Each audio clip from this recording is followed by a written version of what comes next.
Memphis and W253DF Memphis. It's time to get up and get your day started. Get up! Get up! It's Sports 56 Mornings with Greg Gaston and Eli Savoy. Good morning, everyone. Good morning! Morning. Good morning. Good morning. On Sports 56 and 98.5 FM. The first hour of Sports 56 Mornings is brought to you by Old Dominick Distillery in downtown Memphis. Now, here are your hosts, Greg and Eli. If you stop me up, if you stop me up, I'll never stop. Welcome in, everybody. Happy hump day to you. Time for another edition of Sports 56 Mornings. Greg Gaston, Eli Savoy, Jay Ham with you on this Wednesday, August 26th, 2026. We're broadcasting live and local from the Family Leisure Studios. Family Leisure, where family and fun come together. Their dog days of summer sale continue with swimming pools as low as $19.99, patio furniture up to 50% off. Free theater seating set with a purchase of any in-stock hot tub, on and on and on. Great deals. Check them out. Always fun to just kind of stroll through Family Leisure. They're located at 2120 Whitten Road, just north of I-40. Weather-wise, could be a mixed bag today. Right now it is 76 degrees, going to climb up to 90. But isolated thunderstorms are possible this morning, and then again, the possibility of some rain tonight. I'm not saying everybody's getting rain. There's only about a 30% chance, but they are calling for the possibility of some precipitation this morning and this evening. As I said, the high temperature today, 90. Tomorrow creeps back up to 94. Hour one of the program brought to you by Old Dominick Distillery, producing Tennessee whiskey, bourbon whiskey, Honeybell citrus vodka, and Formula 10 gin, and doing so at their plant there at 305 South Front Street. That's where the distillery is. That's where the distillery bar is. Take a walk through history, 150 years in the making, and you can take a guided tour free of charge. All you have to do is go online to olddominick.com, sign up for it by September 7th, and find out how all these spirits are made right here in the great city of Memphis, Tennessee. Old Dominick Distillery, come for the spirits, stay for the experience. Cheers to Memphis. And if you're heading over to Old Dominick today for an award-winning craft spirit, maybe a local beer, raise a glass to the great Dolly Parton, who we'll talk about in just a moment. Coming up on the program today, DeMichael Cole joins us at 8:05 to talk some Grizzlies. We get closer and closer. About 5 weeks, I guess, maybe a little less than 5 weeks until camp opens up for the Grizzlies. Jerry Palm at 8:25 on the start of college football. Frank Bonner on the Memphis Tigers. Coach Charles Huff had a lot to say yesterday. A lot and then still a little to say, if you know what I mean. We'll talk to Frank about that in our Tiger Football Report brought to you by Ben Swanger Glass. We will make our Memphis predictions for the upcoming season, and we'd love to hear from you as well on the Sissy's Log Cabin listener lines at 901-360-8255 by calling in or texting in. We have some more NFL injuries and unfortunately one sustained by a local product. And, of course, yesterday, chaotic with college sports and rulings that were now announced from the Big Ten, the SEC. Soon other conferences will follow, and we're talking about allowing pros to come back into the collegiate arena. That's all coming up on the program today. Good morning. Good morning. How are you doing? I'm good. This is sad. We're 3 days away. We're 3 days away. I'm fired up. College football is just about here, but and for a guy who I'm lukewarm with country music. There's a song here, a song there I like. I know you love country music. My whole family loves country music. But you don't have to be a country music lover. You don't even have to be a music lover to know that we lost an idol yesterday. A fantastic woman who, from every account, did so much for children and other people. And that's the great Dolly Parton. When you are known by one name, you're pretty famous. And Dolly Parton was known in all avenues all around the world, including the sports avenue and obviously here in the state of Tennessee, our very own. So that was gripping yesterday. And, you know, I wanted to see how she was going to be remembered in different programs that were on, news programs that were on, and they did a spectacular job. I mean, watching the national news, they basically dedicated the whole news to Dolly Parton. So, we got some living legends still that are up there in age, and before too long they will pass as well, and we'll honor them at that time. But this one's all about Dolly. Yeah, I mean, it's really hard to find people who are like absolutely universally loved. Like nobody has a negative word to say about them. Dolly was one. There's just nothing negative you could say. I mean, she was unbelievable. I mean, the whole book program with kids is just it's absolutely amazing what she did with that, but just everything about her. I mean, she was just universally loved from every walk of life. Anybody that ever came in contact with her, didn't come in contact with her, just watched her, enjoyed her music, enjoyed movies, whatever. Like she just it's a 100% approval rate. And I don't know that there are many people that you will ever find in the world who seemingly have a 100% approval rate. If you went on social media yesterday, you saw the condolences and the praise of her life and just the love of her from everybody. Like you said, you had from everybody from Eminem to Beyonce to Don King. No, was it Don King? Yeah, Don King, 95 years old, who had some beautiful things to say about Dolly Parton. It was, it's got to be as close to 100% as you can get. Plus, she's a Tennessean from Sevierville. They're celebrating her life and certainly commiserating. I mean, it's a sad time right now, but putting flowers there I guess they have a statue of her in Sevierville where she's from, but her home in Brentwood, out in California where the Walk of Fame is, where her little plaque is. I'm sure Dollywood's inundated with the flowers and the condolences and the cards and everything that's left for her. I mean, universally loved. And Jay Ham, I was saying earlier, I'm not a big country guy. There's certain songs I like and maybe an artist here or an artist there. I'm not as diehard as many others, including Eli, but I mean, everybody knows Dolly. There's no cooler icon that we had in this world than Dolly. Yeah. I mean, that's just everything. Like Eli said, from the work with children's books to everything just in general.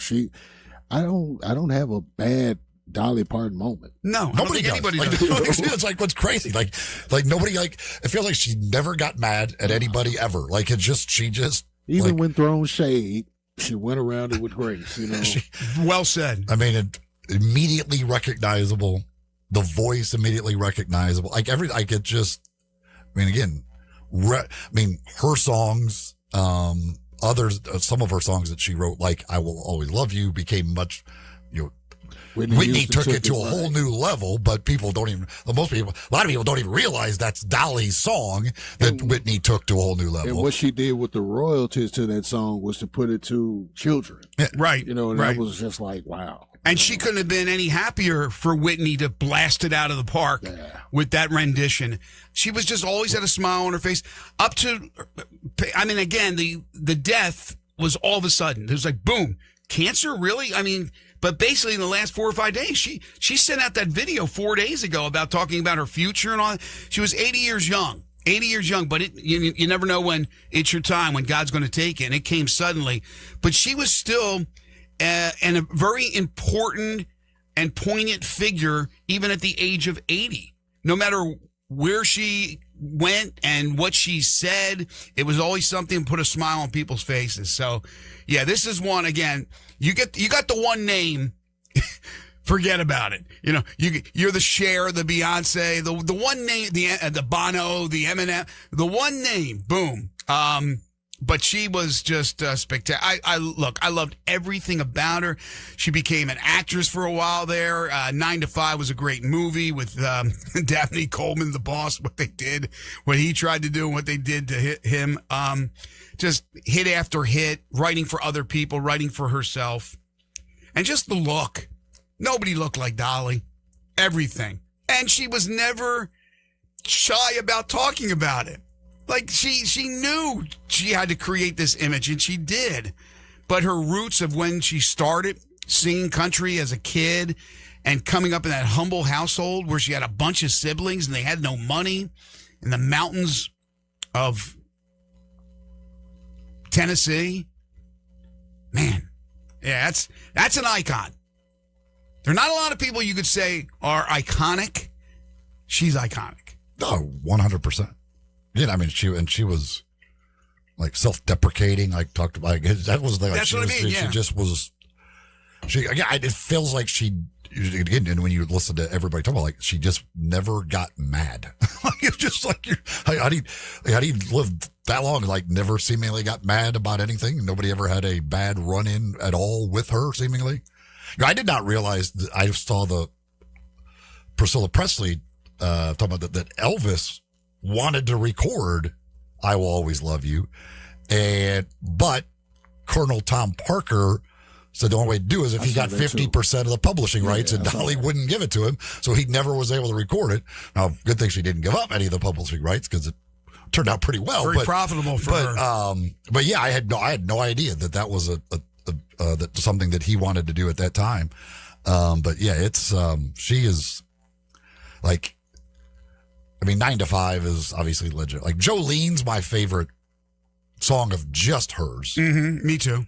Islands in the Stream with her and Kenny Rogers is one of my favorite songs. Like that song is awesome. I love that song, but just her, Jolene is to be the best. But like the Coat of Many Colors, like she's got so many, like Here You Come Again. She is. That was a great song too. Her voice again was just so, like you could recognize it in a, if Dolly started singing, it was boom. You knew it was Dolly.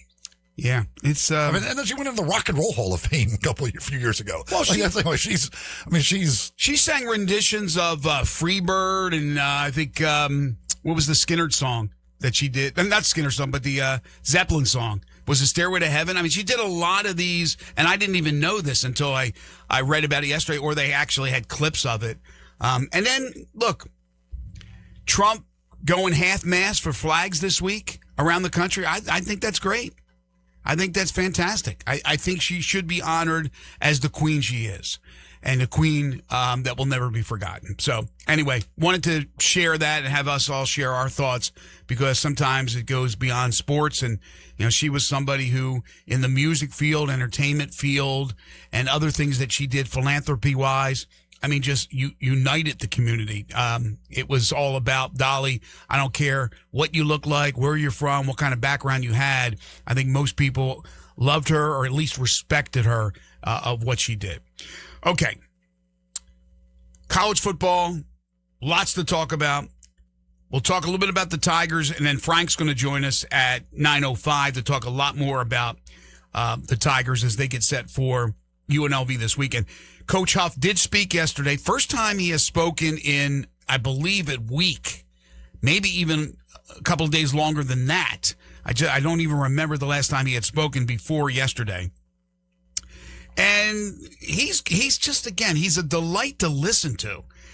And even though he didn't release it too deep, nor did UNLV, and even though he's keeping things very, very close to the vest, which is tough on the broadcast team, it's still understandable. And he explained about his things, and he did so in a very humorous way and with a smile on his face. He just said, listen, I'm not divulging my starters, not just the quarterback. I'm not divulging. And he said, by the way, that he told the quarterbacks, but he didn't tell the rest of the team yet. Pretty sure that's what he said. I was there yesterday. I think that's what he said, and I'll get a double check from Frank when he joins us. But he says, he knows as soon as I say something that those players that are beating out for the job, especially the second string quarterback, will be contacted. Like another team will call him. Like, hey, man, you thinking about leaving? He goes, that's just the way it is right now. And so eventually they're going to find out. But he said, as long as I can go without people knowing, it's also the element of surprise a bit with UNLV, although Dan Mullen's been around the block a few times and he knows to prepare for anything. But these are the kind of battles that are going on outside of the main battle of the actual game itself. But he talked about, again, being poached, and that is certainly a concern. He talked about other things as well, including players that will be made available. We're not talking about the NFL guys, which we'll get to later on, but other players granted that extra year, that 5th year, and the other ones that are going through court to try to get that 5th year that were part of the 2022 graduating class of high school. He said, we're doing our due diligence and we're waiting. He didn't rule it out of bringing in a player if that player was available to them and help them. But he said, right now, we got to be very cautious. We got to make sure where everything is rules-wise, legally, where things are. So he discussed that, talked about Dan Mullen, very complimentary of Dan Mullen, said that they didn't really cross paths. He ended up at Mississippi State, Huff did, after Mullen was there. And he said he left a great defense. He left a lot of really good talent. He's a very talented coach. He wins wherever he goes. He says he has the respect for him, but he says I'm not going to be able to call him up and have a beer with him. I mean, we're not close, especially not this weekend. So, certainly concerned about UNLV, concerned about how his team is not only going to do on the field, but just everything. He said from pregame routines, this is the first time we're doing it. So they went through kind of a dress rehearsal where they stayed at a local hotel, and no longer do they stay at the Holiday Inn. That's closed now on campus where they can't do that. So they're at the, I think the Doubletree. And he said they went through the whole routine like they were on the road. Did the same thing, had the buses brought to the stadium. So they went through kind of a dress rehearsal with that. But other than that, really not divulging any information on players and strategy and schemes. That's just something he's going to keep close to the vest. Yeah, and I mean, it was interesting to hear him talk about the fact that and again, it's weird that this is the world we now live in, but just basically talking about the fact that, yes, every bit of information you put out, basically other teams are taking that and like, okay, well, that's guys we want to look at or whatever. Like, I mean, it's a crazy world, as he said. I mean, people are obviously going to find out who the good players are and who's starting and all that stuff, but he didn't want to do the homework for him. And so it's another level of reason, I guess, for these coaches in their minds to be as secretive as possible. But yeah, I mean, they can do that. If they want to do that, they certainly can do that. They have that right to do so. And it's, yes, and as he said, it's for fans, and he understands fans want to know all this stuff. But bottom line is, this is the approach they're taking and the approach he wants to take, and he's the head coach of the program, so he can do what he wants to do. I asked him about Randy Shannon, and he was so complimentary of him. He said there's a little red tape, but he expects him to be with the team, and I wouldn't be surprised if he's with them this weekend, although I didn't follow that up with that question.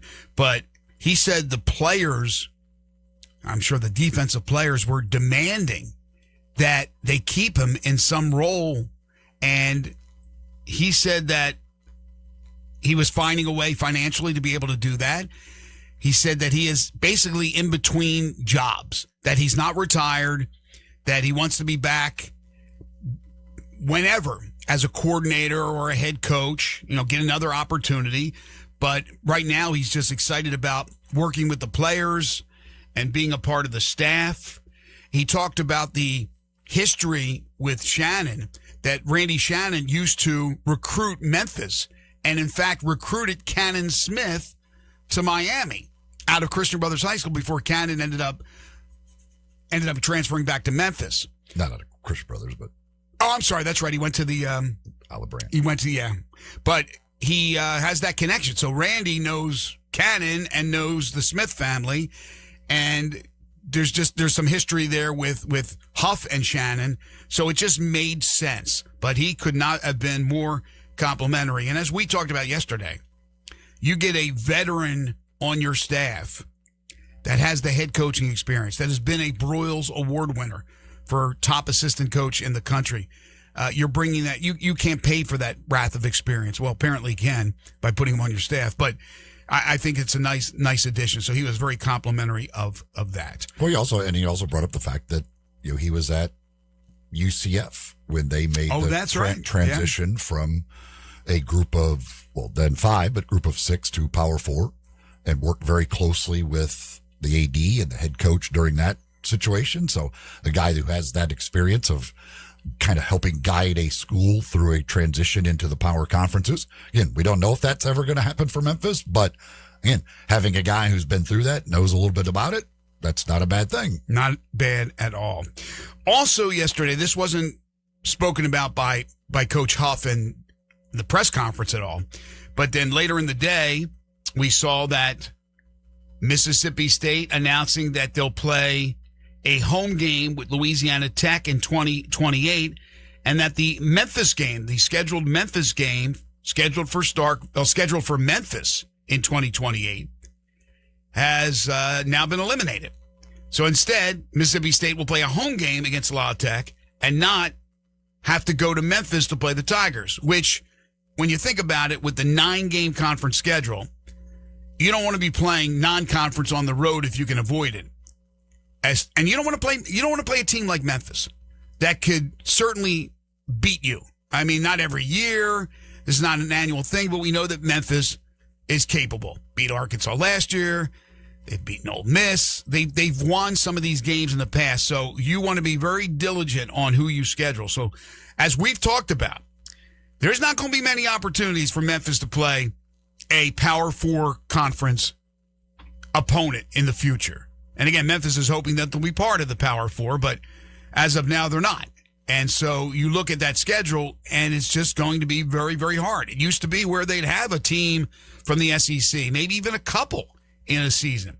That is out the window. Now, they did say that the 2029 game, which is still on the schedule with Mississippi State, has been moved to 2034. But that game will be in Starkville. Whether or not that'll end up being played, who knows? 2034. But they will not be playing Mississippi State in 2028, so that means there will be an open slot for Memphis to fill. Yeah, it's unfortunate, but we talked about it as soon as the SEC went to 9 games, and now with all of these conferences going to 9 games, the idea of one of them coming into Memphis, probably not going to happen. I mean, it's just hard to get them to play a road game against a non-power conference opponent. I mean, I don't know. You maybe get somewhere, somehow, somebody that maybe does it, but it's, I don't know who that's going to be. You may still you can get basically a bye game, road game here and there, but really what Memphis is going to have to focus on is what they're doing. The kind of other top group of 6 teams. This year with UNLV, Boise State, they got the deal with Toledo coming up in a couple of years. Like that's going to have to be the avenue as far as your premier non-conference games to be able to get teams to actually come to your place, because I just don't see power conference opponents making their way to Memphis anytime soon. Yeah, it's always been advantageous for Memphis for a number of reasons. One, you're able to get some of these SEC teams to come to Memphis to play. That's a boon for you from a financial standpoint with the tickets sold, and now that you own the stadium, that's great from a financial standpoint. But remember, in the scenario we have right now, the group of 6 has a seat at the big table, and you don't want to do anything to lessen your chances of being that team.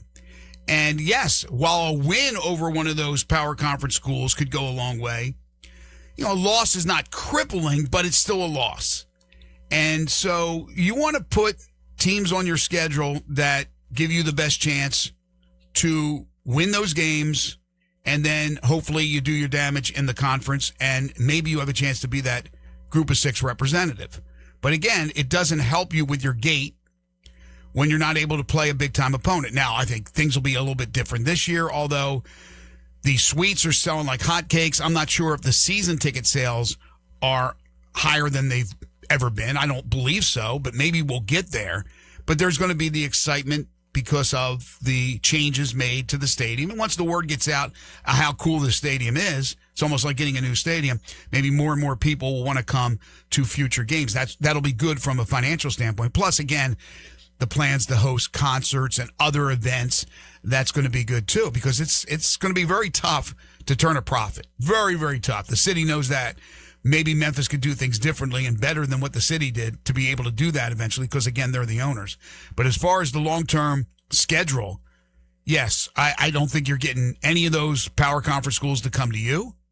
Like you said, maybe once in a while you'll be, if you elect to be, a buy team where you pick up a check and go play somebody like an Alabama or an LSU. But, again, Memphis is a threat. They are one of the better group of 6 programs. And when you're playing 9 conference games in the SEC and in these other conferences, you don't want a chance to walk into a landmine. And that's the possibility with Memphis. Well, yeah, I mean, for the SEC, and we'll see if all the others go to the rule. But I mean, the SEC, they have 2 games essentially that they could schedule. Right. Because they've got their 9 and they've got to play a power conference school in the non-conference. That leaves them 2 games. Generally, every one of them wants that to be 2 home games. And they certainly, and probably cupcakes. And they're going to, some of them are still going to, I'm sure there's still going to be an FCS opponent in one of those. So they just don't have a spot really on their schedule for Memphis. Again, unless Memphis wants to maybe go to their place once in a while, there might be something. And they still got, a couple of road games against Arkansas, I think, that are still scheduled, whatever. Yeah, good luck. We'll see if those end up getting played. But those teams, they're certainly not playing a road game in Memphis in one of those other 2 exactly. games. Like it just would be dumb for them. It really makes no sense. And it's virtually impossible to try and get them to schedule that game. I don't see Ryan Silverfield, as long as he's still there as the head coach, wanting to play Memphis. They'll buy their way out of that contract. All right, we'll come back. We got lots more from the college football world, including all the news yesterday, the latest with the SEC, the Big Ten, other conferences soon to follow, as they have put down the law. They have made the law against bringing back professional athletes. We'll give you all those details. Also, On3 Sports has put together their list of the highest paid college quarterbacks this year in college football, and some of these numbers are staggering. Again, hour 1 of the program brought to you by Old Dominick Distillery, producing Tennessee whiskey, bourbon whiskey, Honeybell citrus vodka, Formula 10 gin, 305 South Front Street in downtown Memphis. Take the tour. Stop by, have a drink at the Distillery Bar. You can go online for more information and to register for the tour. Again, free tours through September 7th. Old Dominick Distillery. Come for the spirit, stay for the experience. Cheers to Memphis. This is Sports 56 Mornings with Greg and Eli on Real Sports Talk, Sports 56 and 98.5 FM. Let Bryant Dacus and Brett Norsworthy take you home every afternoon. Sports Time on Sports 56. Weekdays from 3 to 6 here on Sports 56 and 98.5 FM. Moving is stressful, but Black Tie Moving can take the worry out of the process. Whether you're moving across town or across country, moving your home or your office, your personal moving concierge from Black Tie Moving will work with you to design a plan that perfectly fits your budget and needs. And they're available 24/7 to answer any questions you have. Give Black Tie Moving a call at 901-316-6196 or go to blacktiemoving.com/Memphis to get your personal, no obligation quote from the moving experts at Black Tie Moving. Chris Price here with Metro Builders. The Mid-South just got hammered with heavy rains and heavy winds, leaving more than 130,000 people without power and plenty of homes with storm damage. Most damage goes unnoticed. Since the storm moved through, our Metro Builders crews have been out tarping roofs, stopping leaks, and helping property owners protect their homes from further damage. The hidden damage is the toughest, with small leaks putting water into attics that could turn into ceiling stains and, even worse, mold. For nearly 30 years, storm restoration has been what we do. We've completed thousands of roof repairs and restoration projects, and we know what to look for after a storm like this. Missing shingles, limbs on the roof, ceiling stains, or water getting inside? Don't wait for the next rain to find out how bad it is. Don't let them tell you your roof needs to be replaced when all it may need is a repair. We'll measure your roof from outer space and provide on-site estimates with options while on-site. We'll inspect it, document the damage, explain your options, and help you get your property documented and protected. Call me. 901-375-1717. That's 901-375-1717. Or schedule online today at metrobuildersmemphis.com. Hey, everybody. I'm out here in Olive Branch trying to pick out my favorite new Silverado for a test drive. And I've got one question. How low can your payment go? Come to All-Star Chevy and see what 0% financing for 5 years on all these new Silverados will do. And no payments until after Thanksgiving because your good credit deserves it. Military and first responders get an extra $500 bonus. And All-Star Chevy has the pre-owned makes and models for any budget. Go big with a Tahoe. Pre-owned Silverados? Yes, always. They got them right here in Olive Branch. Whatever you're looking for, ask Jeff and he'll find what you want fast. For all your commercial and fleet needs, All-Star Chevy is the top-rated business elite dealer. Express Cargo and Express Passenger Vans, they are right here in Olive Branch. And if you have any vehicle you want to sell, bring it here to All-Star Chevy in Olive Branch and get the most money for it today. Together, let's drive. Don't miss the last best sale of the summer event going on now in Olive Branch at All-Star Chevrolet, or go to allstarautogroup.com. Sports 56 traffic. Good morning. Watching traffic build out here in the roadwork on I-40 East and West over here at Warford, Hollywood, near that 101 connector. Could see short stopping of delays throughout the day on 55 over here between Mallory and 3rd as they continue to work in that general area. St. Jude's Children's Research Hospital is leading the way the world understands, treats, and defeats childhood cancer. If you can help these kids, log on to stjude.org. I'm Commander Chuck. Your on-time traffic.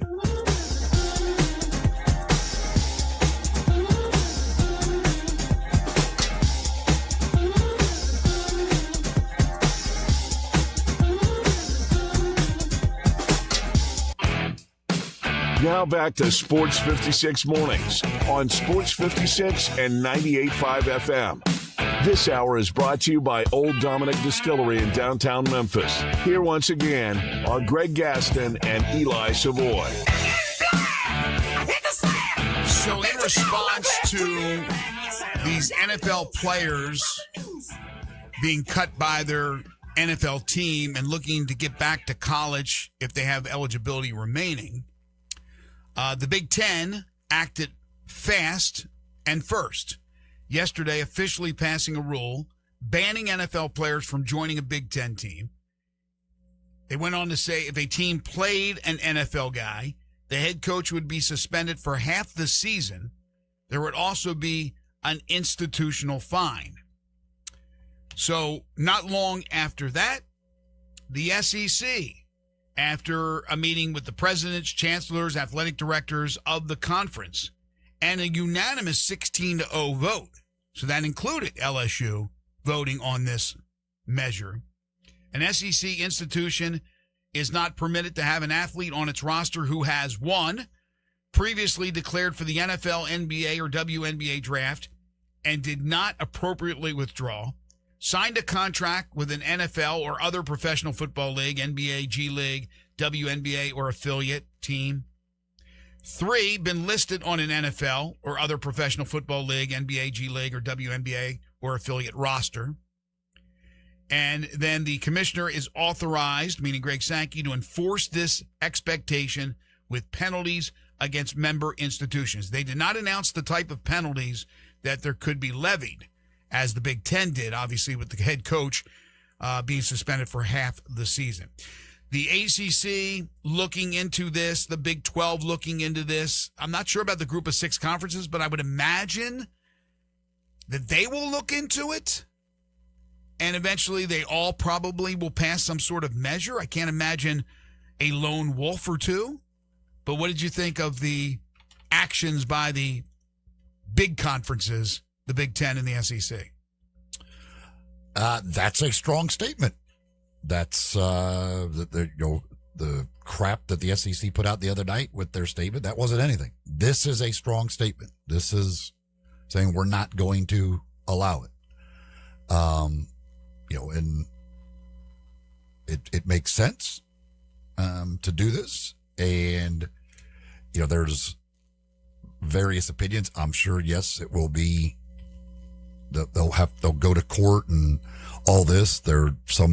But there are many lawyers who say that this should stand up in court because this is a conference rule about member schools within its conference.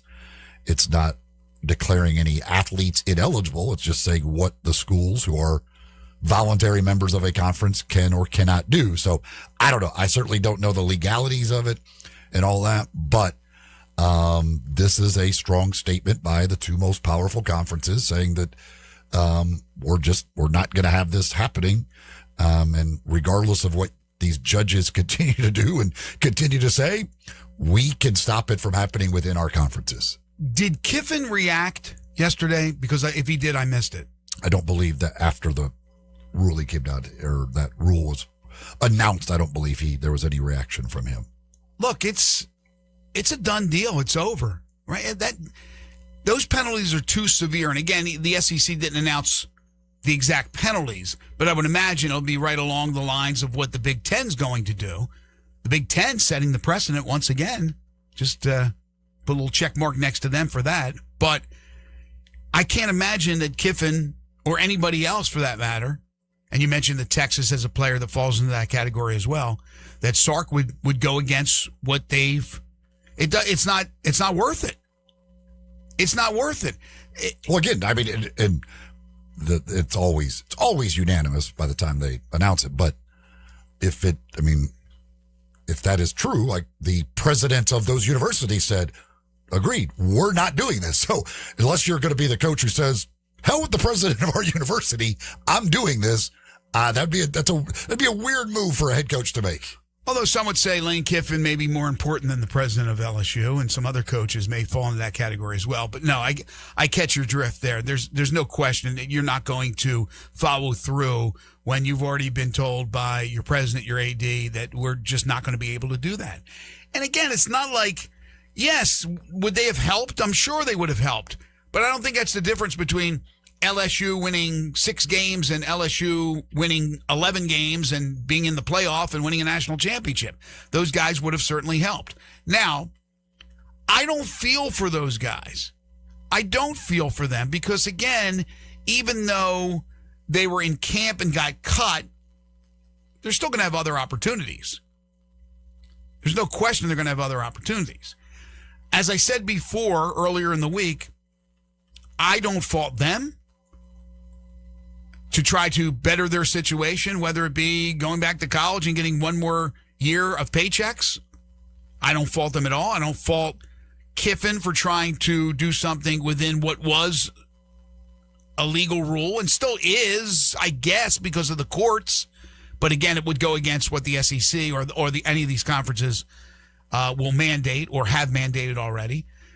But it's just stupid when you think about it. Once you go through the process, once you go through the draft, once you're in a camp, once you're in a G League, once you're on an NBA roster, I mean, you're a professional. Yes, I know college sports today, for the most part, professionals. But I'm not talking about that. I'm talking about guys that are at the highest level. They're playing.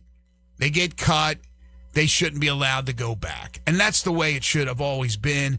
They have found and continue to find loopholes in the system to try to better their rosters. And if they have the money to spend, then they can spend it. But I'm glad that they were able to put a stop to this early and that it doesn't linger. Now, are there other legal ramifications with these players? Are they going to pursue it? I don't know what happens because, again, we're not talking about something legal in this case. We're talking about a rule mandated by the leagues, in this case, the Big Ten and the SEC. So I don't know what you're going to do. No coach, right? No coach would ever bring in a player now. I don't know the legalities of it, whether this could stand up in court. There are lawyers who say it will. There are some that claim that this is violating the orders. I don't know, whatever. I guess if every conference made this rule, could there be some argument about collusion? Again, I am certainly not a lawyer. I did not stay at the Holiday Inn Express last night. I don't know. That is not for me to determine, but I just go by what lawyers say, and there are many lawyers who say that certainly this rule, because it is a rule made for voluntary member schools of a conference. It's not a rule about directed. I mean, in the end, it's about the athletes being able to play, but it's not saying they're not eligible, whatever. It's this is what our schools are allowed to do and not do. They're the ones being punished if they do it. So, yeah, that is, I'm not sure. I'm sure, yes, there are going to be lawyers. These lawyers who represent these players are going to continue to try and fight this and all of that. How long that takes, whatever. I mean, the Big 12, we had the situation with the Sorsby deal where they filed the federal lawsuit and then that whole thing ended in a hurry. I don't know. It's the legalities of it all are way, way beyond my pay grade, but it seems like saying, listen, those players are eligible to play elsewhere. We're just not allowing our schools, who are voluntary members of our conference, to sign any of them. Now, I am interested to see what happens with Mark Mitchell at Kentucky. Yeah, you brought him up yesterday. Again, an Exhibit 10 contract. I don't know whether they consider that an NBA contract or not. It isn't. I mean, technically is an NBA contract, but it really isn't. But it is a G League contract somewhat. So I don't. Did he play Summer League ball? Yeah, but I mean, Summer League is.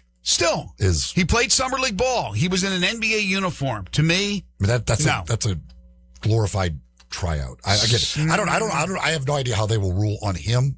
He is an interesting case of this, compared to other guys who we know were signed NFL contracts and were in NFL camps, obviously with the football players because it's more, relevant right now at this time, but, he'll be an interesting one. And again, I feel for the fifth year guys, like it is a weird situation. If the NCAA had just grandfathered him in, a lot of this would have been solved. So I do kind of feel like they are in a weird situation that they were the one class that kind of was caught in the middle of this. However, I also look at that group of players and they were one of the really lucky classes because their college career was during this era. Yeah, I saw somebody write about that. People got paid millions of dollars. Yeah, but that shouldn't have anything to do with it. I mean, the people well before them, I feel a lot more sorry for that played college sports and never got paid for it. So these guys were a pretty lucky class. So I'm not going to cry over them and not getting one more year of being paid a bunch of money to play college sports. Yeah, if you want to look at it that way, but I'm not going to hold that against them. I think they have a great argument. But getting back to your point, to me, NFL doesn't have a summer league; they have a camp, and these guys are in camp. They're basically trying out. Summer league in the NBA, you're basically there to try out and make the team and get an Exhibit 10 or to get a two-way. So you're getting a paycheck from that NBA organization. You're wearing the NBA, that team's uniform. To me, no. You've already gone way too far. It's a bridge too far. I'm glad they're able to reel this in. And again, with the conferences, look, they're laying down their law. This isn't an NCAA blanketed law. They're laying down their law. And if you want to go ahead and challenge them, you're going to be in trouble because again, the Big Ten has already said that coach first offense, you're out a half a year. You're suspended a half a year. Now, you made an interesting point about collusion, but I think eventually all these conferences are going to agree to this, but they're going to be staggered so much that it may not look like it was collusion because it all didn't happen at the same time. But I can guarantee you that they've all spoken about this and said we can't allow. They're probably saying this is already a freaking rat race. It's already way out of hand. We can't allow this. We have to finally draw the line. And I think that's what they are doing. All right, we'll come back. I got this list of the highest paid quarterbacks for the upcoming college football season and some bad news for a former Memphis Tiger standout. Folks, you always know about Central Barbecue and serving up great barbecue on a daily basis at their many locations around town. But did you know you can also get breakfast at Central Barbecue? Well, you can at the Central Avenue location. That's, of course, the original location of Central Barbecue. It's a new building and brand new place now, but it's still the original location. That's 2235 Central Avenue. And now on a daily basis, you can get breakfast there from 7 a.m. until 10:30 a.m., serving up breakfast burritos, biscuits, French toast, toaster sandwiches, a full breakfast menu available daily from 7 a.m. until 10:30 a.m. And then, of course, after that, the delicious barbecue, their hot wings, all of the other great things that you've known for many, many years from the great folks at Central Barbecue. You'll find it at that location and, of course, the other locations as well. But when it comes to breakfast, head to the Central Avenue location, 2235 Central Avenue. Central Barbecue serving up breakfast daily from 7 a.m. until 10:30 a.m. You're tuned in to Sports 56 Mornings with Greg and Eli on Real Sports Talk, Sports 56 and 98.5 FM. Join the voice of the Tigers, Dave Woloshin, for Wolo and Friends. Weekday mornings from 10 to 11 here on Sports 56 and 98.5 FM.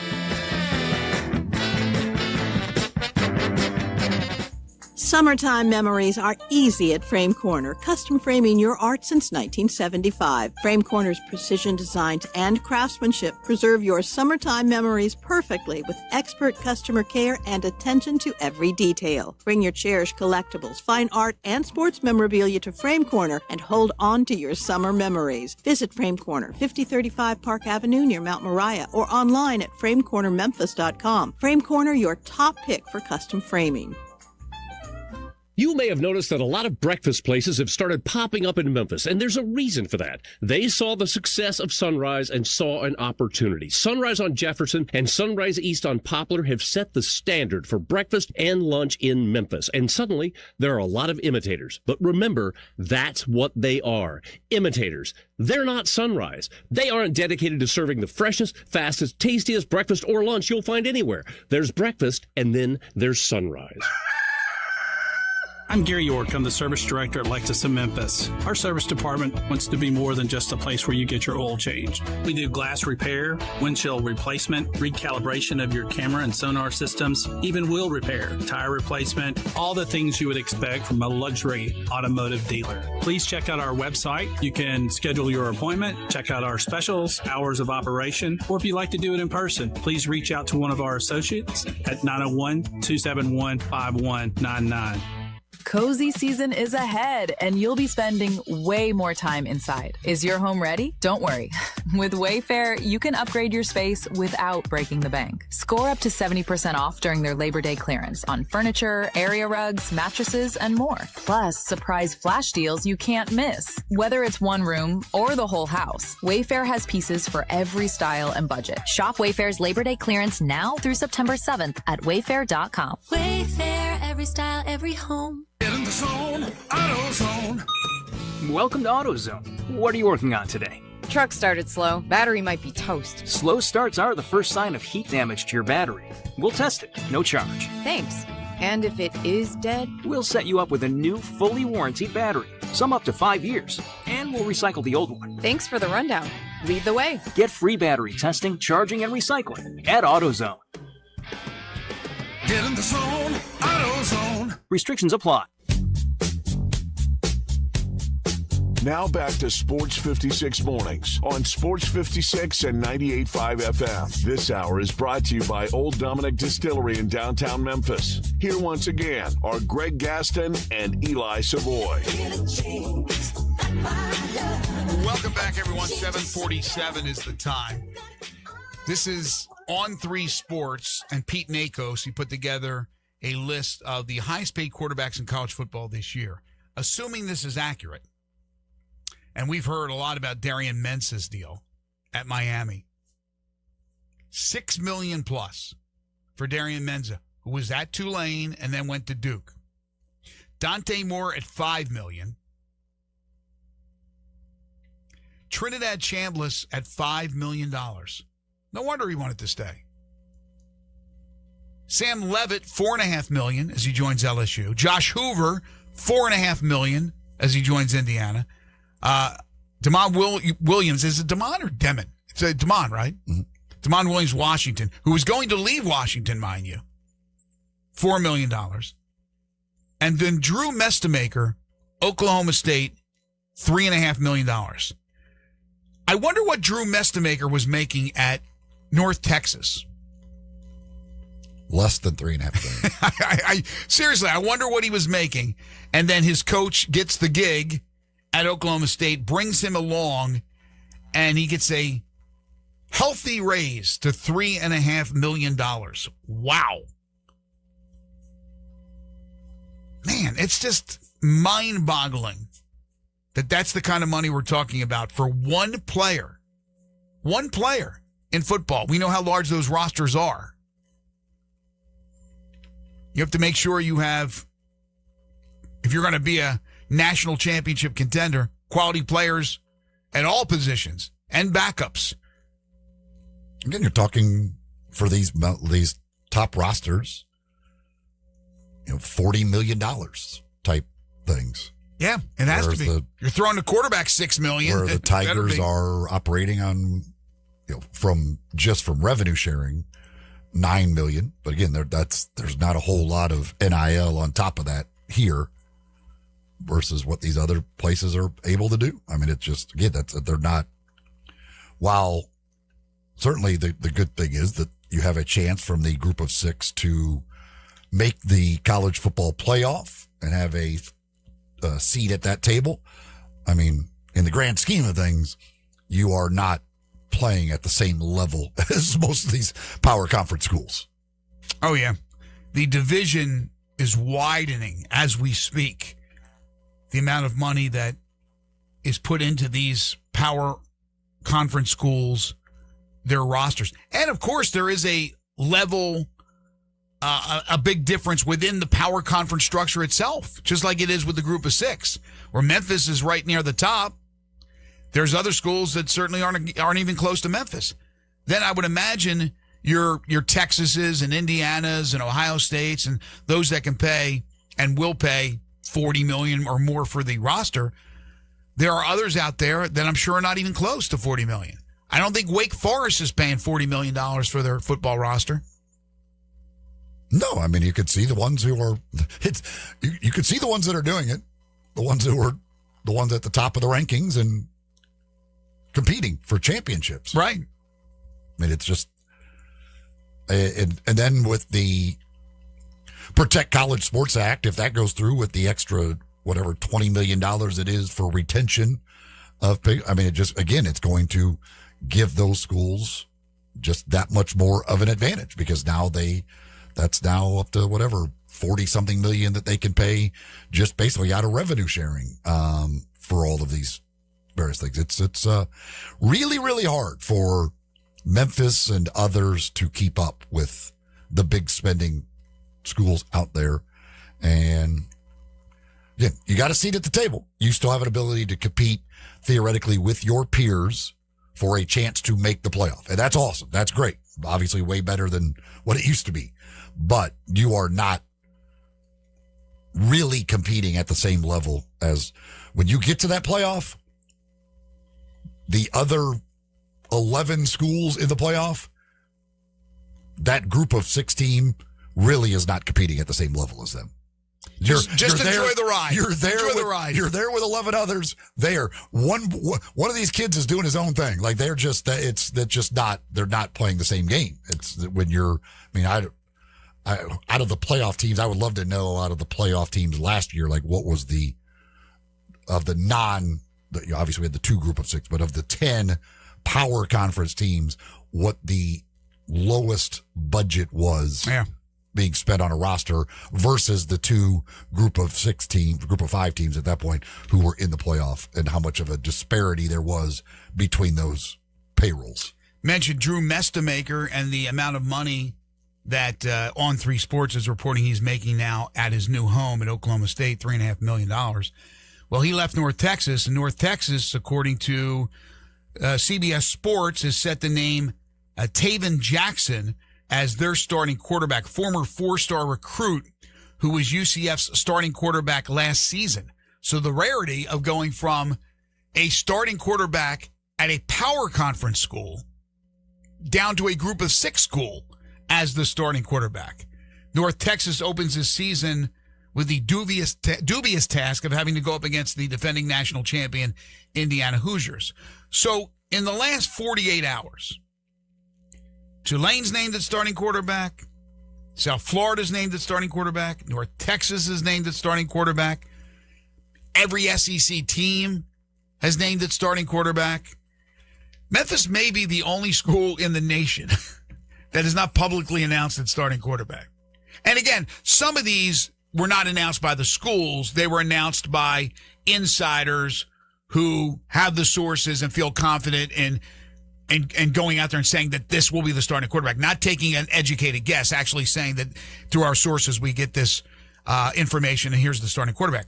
Again, with Memphis, as I said yesterday, as of yesterday, Coach Huff, unless I'm mistaken, he said at the presser, which I was at, that the quarterbacks know, but the whole team doesn't even know yet. But I would imagine yesterday after they returned to practice, you saw who was out there getting the number one reps. And again, it's our thoughts that it will be Marcus Stokes, but we don't know that for sure.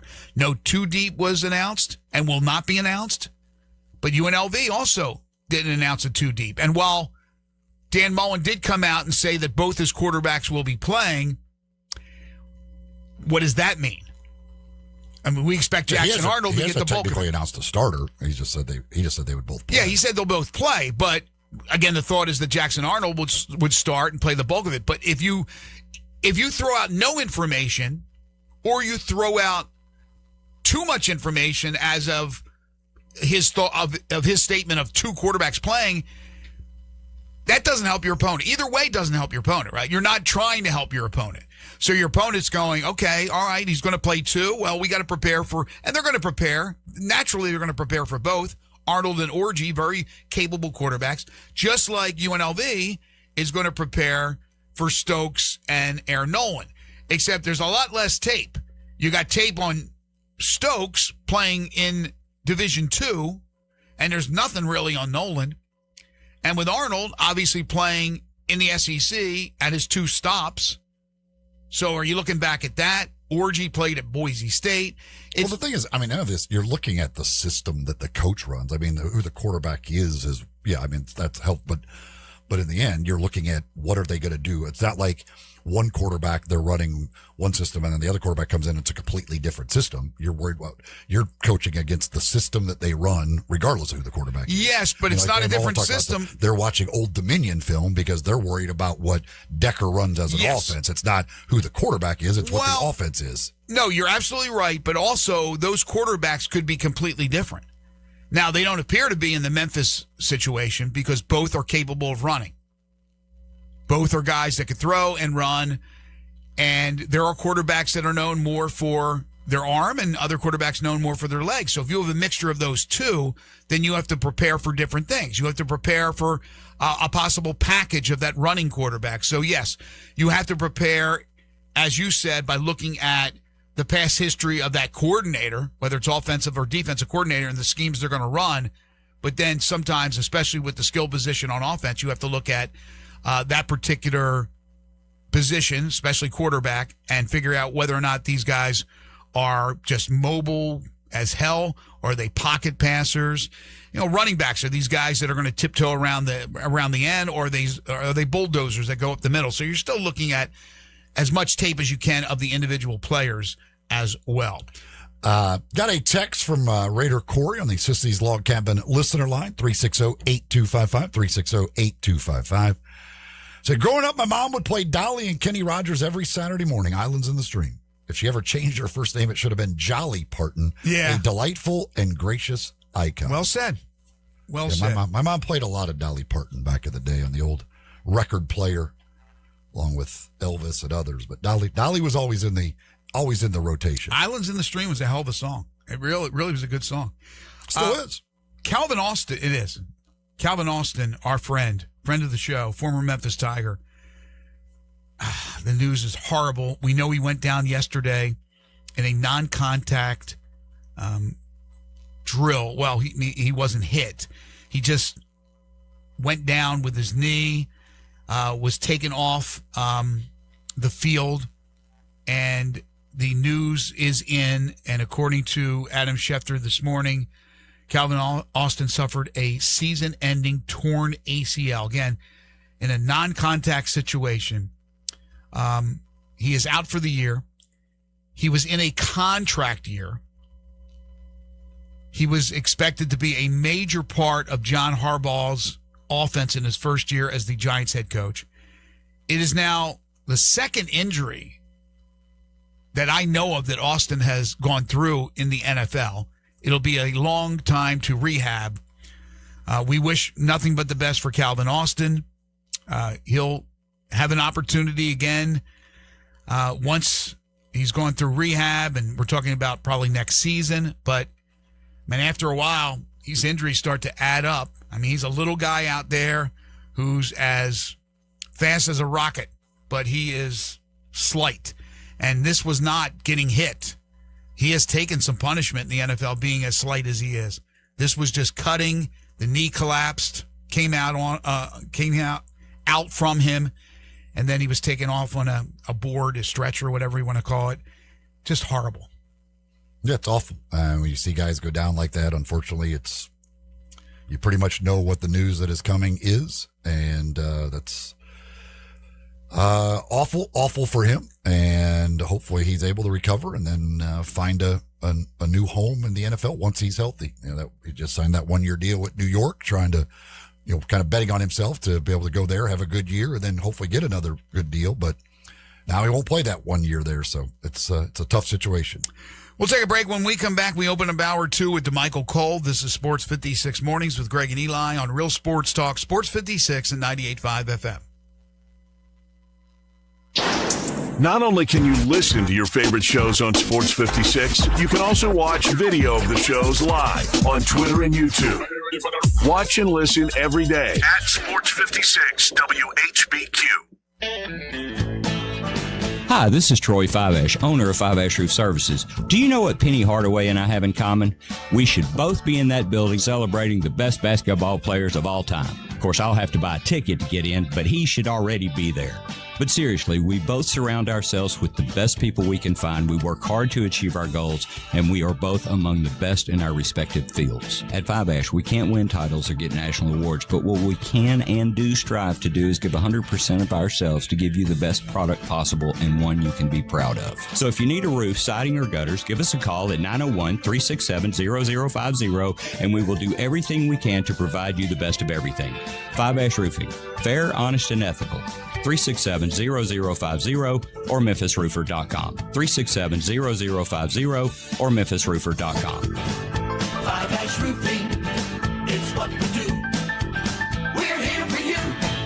It's time to get everything you need for the job from one partner. No more juggling vendors. We've got your entire job supply covered. Supply the entire job with job lot quantities of everything you need, from flooring to roofing, with access to thousands of products not available in stores. More products mean more colors, sizes, and finishes, so you can get exactly what you need to get the job done. Learn more at the Pro Desk, the Home Depot Pro. It's about time. Unlock your new go-to spot, Codes Dispensary in Steele, Missouri, just over an hour from Memphis. When you're ready for a legal, reliable option, they're right up the road. Explore the full menu of top-shelf products in-store and online. Short on time? Order ahead and cruise through the drive-thru for a quick pickup. Stack rewards while you stock up with Club Codes. Earn points for every dollar spent. Codes Dispensary, now open in Steele, Missouri. Supreme cannabis that's worth the drive. Learn more at CodesDispensary.com. That's CodesDispensary.com.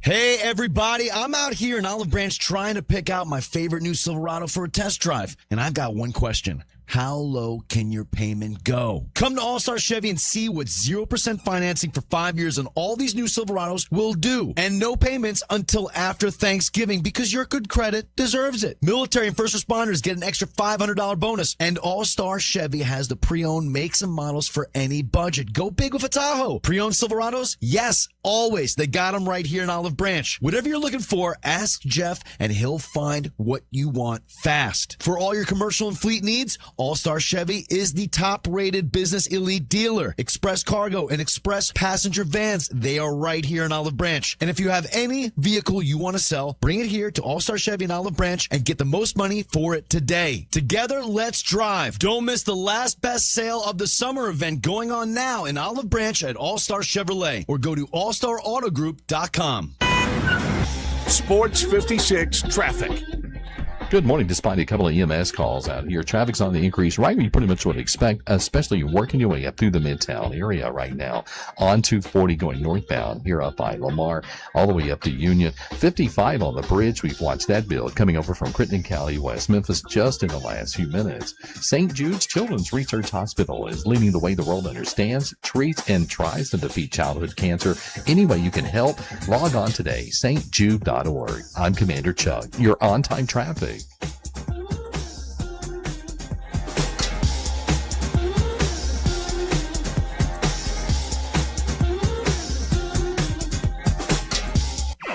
We are Sports 56, WHBQ Memphis, and W253DF Memphis with John Harden. Weekdays from 11 to 1. Now back to Sports 56 Mornings on Sports 56 and 98.5 FM. This hour is brought to you by James Gaddis Jewelers. Genuine diamonds, baby. Here once again, Greg Gaston and Eli Savoy.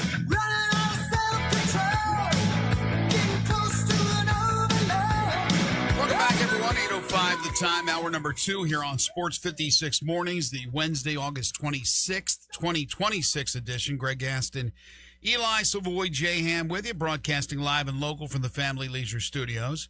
Family Leisure, they got their Dog Days of Summer sale going on right now at 2120 Whitten Road, just north of I-40. It's already up to 80 degrees. Got the heat index involved today because the humidity is rising. We're looking at a high temperature of 90, but around 100 with the heat index. There is a chance of some scattered showers this morning and possibly some thunderstorms, and that will also go for this evening, but only about a 30% chance. Hour number 2 is brought to you by James Gaddis Jewelers, your family's jeweler at 4900 Poplar, right between Mendenhall and St. Nick, and on the web at gaddisjewelers.com. Open Monday through Friday 10 to 5, Saturday 10 to 4, closed on Sunday. Are wedding bells in your future? If the answer is yes, you need a jeweler you can trust for that unforgettable diamond engagement ring. And Memphians have been trusting James Gaddis Jewelers for over 60 years. They have one of the biggest selections of engagement rings in the Mid-South, the best prices on GIA-certified diamonds.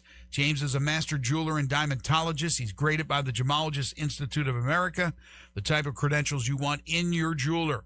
Whether it's the holidays, a fall wedding, or spring formals, beautiful jewelry accentuates your look. And James Gaddis Jewelers has everything from beautiful necklaces, earrings, and gemstones to stunning bracelets and watches. Plus, new jewelry collections are coming in weekly.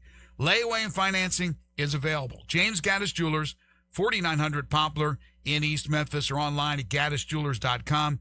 Make sure to follow them on Instagram at Gaddis Jewelers to hear about all the exciting things happening at the store. Say I do at James Gaddis Jewelers. DeMichael Cole is scheduled to join us here in the next few moments to talk some Grizzlies. He'll be followed by Jerry Palm at 8:25 to talk some college football. And then Frank Bonner in his weekly segment talking Tiger football, our Tiger football report at 9:05.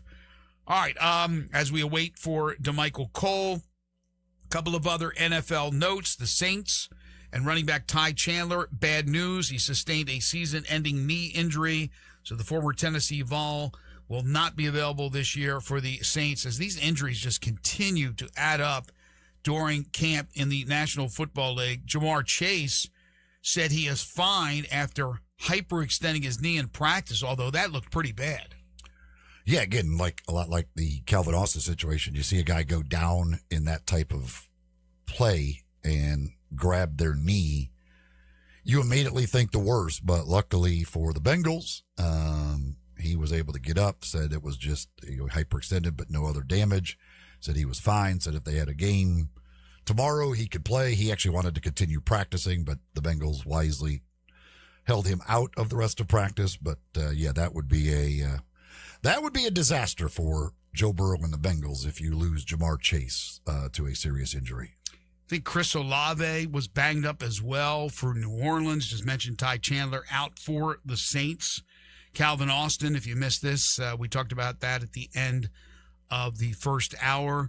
Lost for this season, as it's official now, a torn ACL. The first-year New York Giants wide receiver who was expected to be a big part of the offense for John Harbaugh, but Calvin Austin out for the year. Certainly our thoughts with the young man who is just a delightful young man, friend of the show, who now will have to do a long rehabilitation before he's ready to step back on the football field. But from football to hoops we go. It is time to talk with DeMichael Cole. 2 watches, that's 12. Come through and slam on you. I'm in the air. Before I said it done, it's time to talk some Grizzlies basketball. Joining Greg and Eli is DeMichael Cole, Grizzlies beat writer for the Commercial Appeal. Here's DeMichael with Greg and Eli. He is DeMichael Cole covering the Memphis. Take a to risk to win appeal. this key. Put a show on. You can follow him on Twitter at DeMichael C. He joins us every single Wednesday to talk Grizzlies and NBA, and today that is no different. DeMichael, welcome to the show. What's going on, guys? How we doing? Doing okay. You're churning out the stories. I know we're about 4.5, 5 weeks, somewhere in that neighborhood before camp starts. But you've written about the point guards. You've written about Isaiah Stewart. I'm going to get to that and other things. Let me start with the point guards, and we kind of know where the Grizzlies stand because they did not draft a point guard. They didn't pick one up in free agency, although there were a couple of trades that involved some guards. But you went ahead and you put that story together, I think maybe yesterday. Give us your thoughts on going into the season, what you think it will look like with the point guard and the point guard rotation for the Grizzlies. Yeah, I think it's mainly three guys that you're going to see get the first cracks in terms of playing time, and that Ty Jerome, Scottie Pippen Jr., and Cam Spencer. So I think for the most part, you could say that Ty Jerome is probably, there's a very good chance he's going to be starting point guard. But again, I've talked about how, Tomas Isolo loves some Scottie Pippen Jr. We didn't get to see it much last season, but in a little time, when he took over, towards the end of the year before that, he loves the defensive versatility that Scottie Pippen Jr. has, the two-way ability, the ability to play on and off the ball.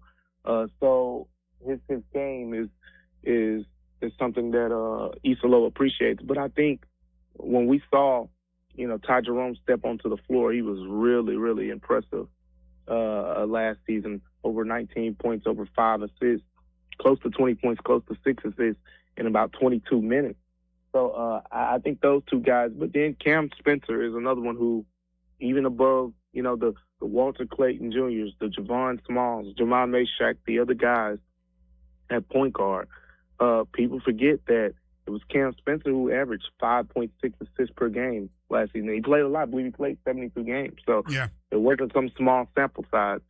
And in addition to that, Cam Spencer, we had known him kind of, if you look at his UConn stuff, if you look at his rookie years, like a spot-up shooter, but he showed when he was on the floor with a guy like Zach Edey, I can get him the ball and I can play off of him and play in that point guard role. It was something he did well, and quite frankly, I think it positions him, puts him in a good spot to kind of be in that rotation because the wing is going to be pretty crowded. I'm sure he may get some minutes there, but he's probably got a better shot at getting some minutes at point guard. With Jerome, obviously he had a lot of success as a sixth man. He was almost the sixth man of the year in Cleveland. If you wanted to bring him off the bench, certainly. But I would think with the idea that he's basically trying to earn a new contract, he would probably really like to be the starter and play as many minutes as he possibly can. Yeah, I mean, he's played, a lot of basketball in the NBA, but he's never really just had a starting role. He started a couple games here, a couple games there, some of his previous stops. And last season, he started, all 15 games that he played with the Grizzlies. But at the same time, it was 22 minutes per game. I mean, that's reserved minutes. It was limited minutes. So he hasn't been in a situation where we've seen, all right, go out there for 32 minutes and go rock out. So if you look at his numbers, what you see is a guy who really is efficient and really can crank out, some high scoring numbers, decent volume in the minute that he played. Like you mentioned the year that he almost won 6 Man of the Year where he was top 3. He played 20 minutes a game that year and put up over 12.5 points and over 3 assists.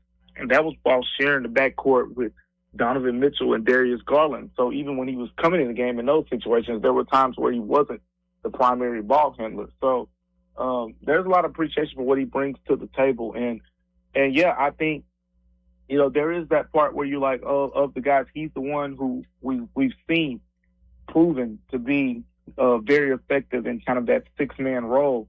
But at the same time, just from a lineup standpoint, I think it's going to be better for the team if he ends up being a starter because I look at it like this. If you pair Ty Jerome in a starting lineup hypothetically with Cedric Coward and Jalen Wells, for example, you put him with two above average perimeter defenders, and then you bring Scottie Pippen Jr. off the bench, you're probably going to have, a Cam Spencer or Jeremy Grant, who's, Jeremy Grant's probably a decent defender at best at this point. G.G. Jackson is an improving defender, but Scottie Pippen Jr. would be the ace defender, within that group. So kind of to have that continuity where if you put Ty Jerome, you bring Ty Jerome off the bench, you're probably going to play him a decent amount with Cam Spencer. And then you have two guys who aren't necessarily known for their defense. Like, Cam Spencer's going to play hard on the defensive end. You never got to worry about that. And Ty Jerome, he knows how to generate some steals. But other than that, they're not two guys that teams are saying, oh, no, how are our guards going to score, when we see them. Well, that's a great way to look at things because a lot of times we neglect to look at it from the defensive standpoint, right? We're looking at what do they do offensively? This guy brings this to the table, but you made it very clear about the combinations that work from a defensive standpoint. He is DeMichael Cole. He joins us every week from the Commercial Appeal. He's the Grizzlies beat writer. He's joining us on the Sissy's Log Cabin guest line. By the way, is Ty Jerome, when he was at Virginia, was he the point guard or the two guard? No, he was the point guard. He was the point guard at Virginia. He was the lead guard on their national championship team. Okay. Because I always thought, and maybe it was only because of the fact that they had Donovan Mitchell and Garland in Cleveland, and he came off the Pine. I always thought of him as a two, and I always thought of Cam Spencer because he's such a good shooter as a two, and then Scottie Pippen, I always thought he was the actual clear-cut, point guard. He's a real point guard. The other guys are kind of combos, but you pointed out he's definitely a combo guard. Yeah, but the assists you said that with Cam Spencer that you mentioned earlier in our conversation. I'm like, okay, this guy could dish. We know Jerome could dish. Scottie obviously could dish. So really, they're very, very versatile. All three of those guys. Yeah, and quite frankly, that's kind of one of the biggest advantages that you have in this situation is they all can play on and off the ball. Ty Jerome's done it a lot in his career. We mentioned when he was playing in Cleveland, when he shared the floor with Donovan Mitchell and Darius Garland, he would be on the ball, sometimes he'd be off the ball. Scottie Pippen Jr., we've seen it in Memphis, where he shared the floor with Ja Morant, shared the floor with some other guys, and he's played on and off the ball. And, of course, with Cam Spencer, we've seen him play the two. We've seen him play the point guard kind of more last season. So both guys have that versatility where in stretches they can share the floor with each other. It doesn't have to be, hey, you're on the floor this time, you're on the floor this time, you're on the floor this time.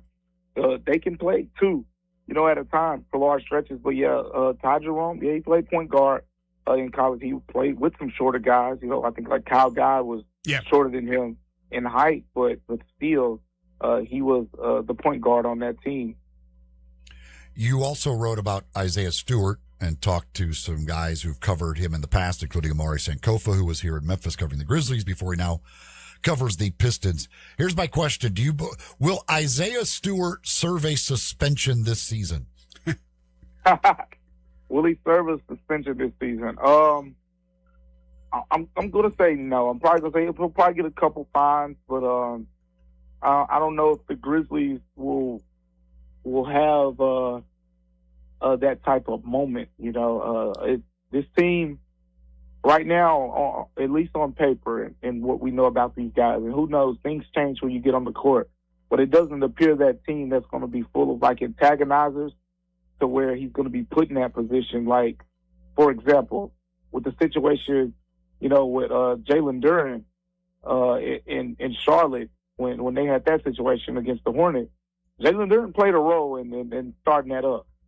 So I don't know if you got a lot of agitators on the Grizzlies that's gonna make him get out of his body to that level. So look, I think what you'll see is teams are gonna try these young players, right?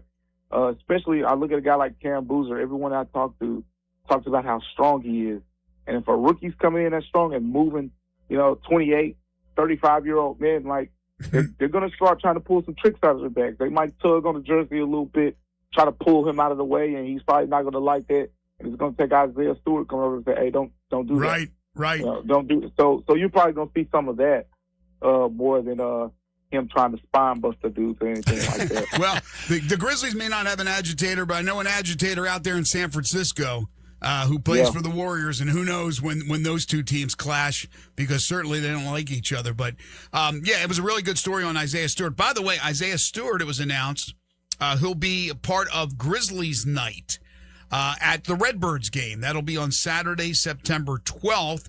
And he'll be doing an autograph session. So that might be I'm sure that'll be the first time that the public has a chance to meet Isaiah Stewart. That'll be happening right after the first pitch of the game. So Isaiah Stewart on September 12th, your chance to go over and get an autograph with that man. What about what Horace Grant had to say about his nephew, Jeremy Grant? So Jeremy's Harvey's son? Yeah, yep. I didn't even know that, but he talked about Jeremy and what they were getting, the Grizzlies were getting in him, combined with, he talked about Cam Boozer, and he said that, this could be a pretty competitive team. He likes what they're doing there in Memphis, but spoke so highly of his nephew. We're still not sure, are we, DeMichael, whether or not he'll start, correct? No, we're not sure yet, and it's very early on, and look, Jeremy Grant, thing about it is, when I talk to people in Portland, and I talk to some people in Detroit as well about him, and Denver, and you get the sense that a lot of people believe that he's more effective at the 4 than he is at 3, especially at this point of his career. But if he in Memphis, Cam Boozer is kind of solidified at that 4 spot. Yeah, I know in summer league they try to play them at the 3 in stretches and whatnot, but I believe if you want the best version of Cam Boozer, it's going to be him playing, that power forward spot. So with that being the case, Jeremy Grant's going to have to get some minutes at the 3. And again, that's at least, talking to people, that's not his best position. His best position is the 4. So I'm curious to see just how that overlap works. And maybe, you put him on the floor with Cam Boozer at times and put Cam Boozer at the 3, allow him to kind of play the floor, be there in that floor spacing role where he can get downhill. But he shot the three-point ball very effectively in recent years, and if he continues to do that, he can play the 3, because early in his career, that was kind of the thing, right? He wasn't really a shooter, but he's progressed a lot in recent years. The scoring ability is plus. And I always say, if we're going to talk about starting somebody, okay, well, who are you taking off the floor? And in this case, I think Jalen Wells is the guy where you're saying, okay, it's Jalen Wells or Jeremy Grant. And look, talking and knowing, a little bit about Jalen Wells, if someone takes this starting spot, he's probably going to be the guy that says, okay, that means I got to get better instead of just pouting about it, so to speak. That's just kind of his makeup. But with that being said, I do believe that right now, just looking at it on paper, Jalen Wells probably has the inside track, but Jeremy Grant is definitely someone who I believe is going to factor into some of those things. Last thing for you, real quickly, anything brewing with the buyout for Russell or a trade? Anything that you've any kind of information that you've gathered? Yeah, I would say the trade stuff isn't really moving right now. So I would lean towards the buyout being, the eventual answer when it happens. And quite frankly, you don't have to put some rush on this because, right. He's not going to be with the Grizzlies. It's pretty plain and simple at this point. Even if you're a tea leaves reader, they're there. Right, when the Grizzlies make that trade and they said goodbye to Santi Aldama, there wasn't a welcome D'Angelo Russell post. But when they made the trade and they acquired, Isaiah Stewart and stuff, there was a welcome Isaiah Stewart post. So it's just, you pay attention to the tea leaves, man. Pay attention to social media. Even Miss Cleo can figure this one out, that Russell will not be a part of the future here in Memphis. He is DeMichael Cole. He covers the Grizzlies and does it extraordinarily well at the Commercial Appeal. He is the co-host of the Locked On Grizz podcast. You can follow him on Twitter at DeMichael C. and listen to him every Wednesday with us right here on Sports 56 Mornings. Thanks, DeMichael. All right, take care, fellas. You too. One of our great sponsors is Shoot 360 Memphis. They've been with us for a number of years now. This is for all you basketball players out there, and I think every family has at least one. You're trying to get those shots up, especially during the summer when it's hot as heck outside. You don't want to be outside. You want to be inside in a comfortable setting, and that's what they have for you at Shoot 360 Memphis, a revolutionary basketball training facility. 2 locations, 85 Market Street in Collierville, and then the big 50,000 square foot facility in Cordova, Big Orange Road. You get your shots up inside one of those shooting bays with Shoot 360 technology. You get instant analytical feedback. It's going to tell you every time you put up a shot about your depth and your arc. You know exactly what you need to do as far as the numbers. And if you don't, you have coaches right there that are helping you, telling you you have to hit a certain number on your arc or depth. I don't know what they are, but the experts do, the coaches do. And then you're going to do that because repetition. You're going to become a better shooter. You're going to hit those marks. You're going to feel real good about your chances to make that high school team or to make it onto that college team and be a rotation player, whatever the case may be, or just get out there and have fun. They have leagues.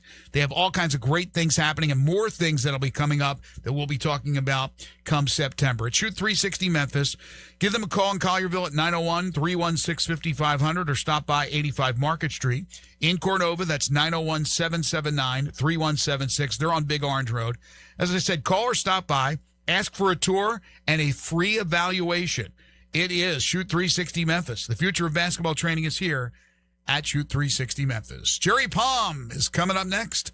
This is Sports 56 Mornings with Greg and Eli on Real Sports Talk, Sports 56, 98.5 FM. Be sure to download our Hub 901 app for instant access to Sports 56 and all the Flynn broadcasting stations from anywhere. Go to the App Store and get the Hub 901 app today.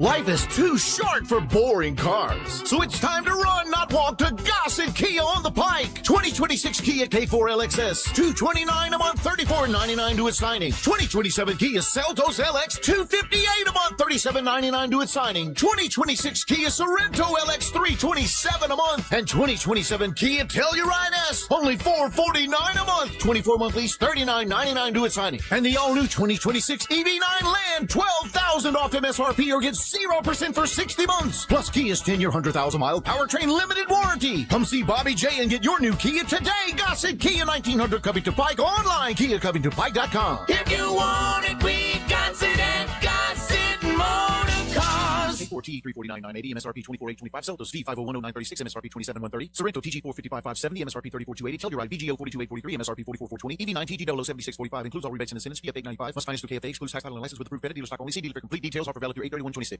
Since 1948, in the alley, the Rendezvous. I'm with John Burgos. John, what's going on in the Rendezvous? Brett, after 76 years, we've decided to expand our product line. Anyone who's tasted our ribs is familiar with our vinegar base. It's now available in a 32-ounce jar. It's so good to base or marinate all meats. I even put a little bit on turnip greens. Something we've been using at the restaurant or at our house has been the Greek seasoning. My father was a cook, but my mother was a chef, and she was the one that put Greek seasoning on everything from a Mediterranean diet or a steak. My mom used it on soup, salad, veggies, fish, any meats. It's a great seasoning and a flavor enhancer. My brother Nick figured out salt and pepper was more than just McCormick's and Morton's. He's come up with a perfect blend we use to coat our shoulders and our brisket, and he used to make it for his friends as Christmas gifts, and they loved it. All these products are available at the Rendezvous or online for shipping as gifts and in many grocery stores. And if they're not in your favorite grocery store, ask your grocer to stock it. A beloved family affair and still going strong since 1948, the Rendezvous. Summertime memories are easy at Frame Corner, custom framing your art since 1975. Frame Corner's precision designs and craftsmanship preserve your summertime memories perfectly with expert customer care and attention to every detail. Bring your cherished collectibles, fine art, and sports memorabilia to Frame Corner and hold on to your summer memories. Visit Frame Corner, 5035 Park Avenue near Mount Moriah, or online at framecornermemphis.com. Frame Corner, your top pick for custom framing. This traffic brought to you by Old Dominick Distillery. Come for the spirits, stay for the experience. Cheers to Memphis. Learn more at olddominick.com. Sports 56 traffic. Good morning. What we're seeing right now, still some volume coming inbound on Sam Cooper right when you come off the interstate as you work your way past Perkins there on Sam Cooper. Heavy up to Midtown, right on schedule at volume 240 north here at Lamar. It's heavier than it was 15, 20 minutes ago on the I-40 bridge eastbound, especially coming over from Crittenden County. Shop local today at Weimer's Jewelry. You'll be glad you did because you'll save a lot of money. At 7525 Highway 64, that's Weimer's Jewelry. I'm Commander Chuck with your on-time traffic.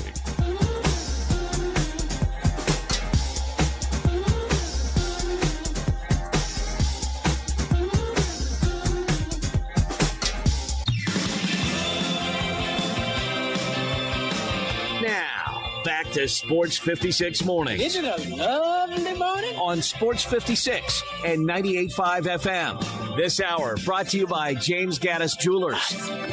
Here once again, Greg Gaston and Eli Savoy.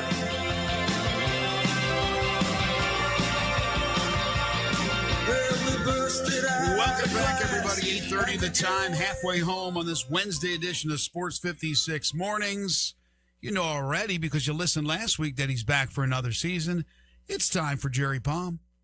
It's time for Sports 56 Mornings Weekly Chat with Jerry Palm from PalmBrackets.com, covering college football and basketball. Here's Jerry Palm with Greg and Eli. The website is PalmBrackets.com. The man is Jerry Palm. You can follow him on Twitter at JPPalm85. He's with us each and every week. Hello, JP. Hey, how's it going? Doing well. So where do your where are you? I guess it's like where in the world is Jerry Palm? Where are you this week? Yeah. Well, we were supposed to be in Asheville, but we're at home in Indianapolis. My mother-in-law ended up in the hospital. Oh, it's gonna be okay, but my wife wanted to be here to help, so we took a detour. But we're gonna go back. We're still gonna go to Asheville. It's just we got interrupted. Well, if you roll through Asheville, and I'm not sure from Indianapolis how to get down there, but maybe you Pretty much straight southeast, I think. Do you make a trek? Do you make a trek through the good old Smoky Mountains and maybe pay tribute to Dolly? We do. I think we end up through the Smoky Mountains at some point.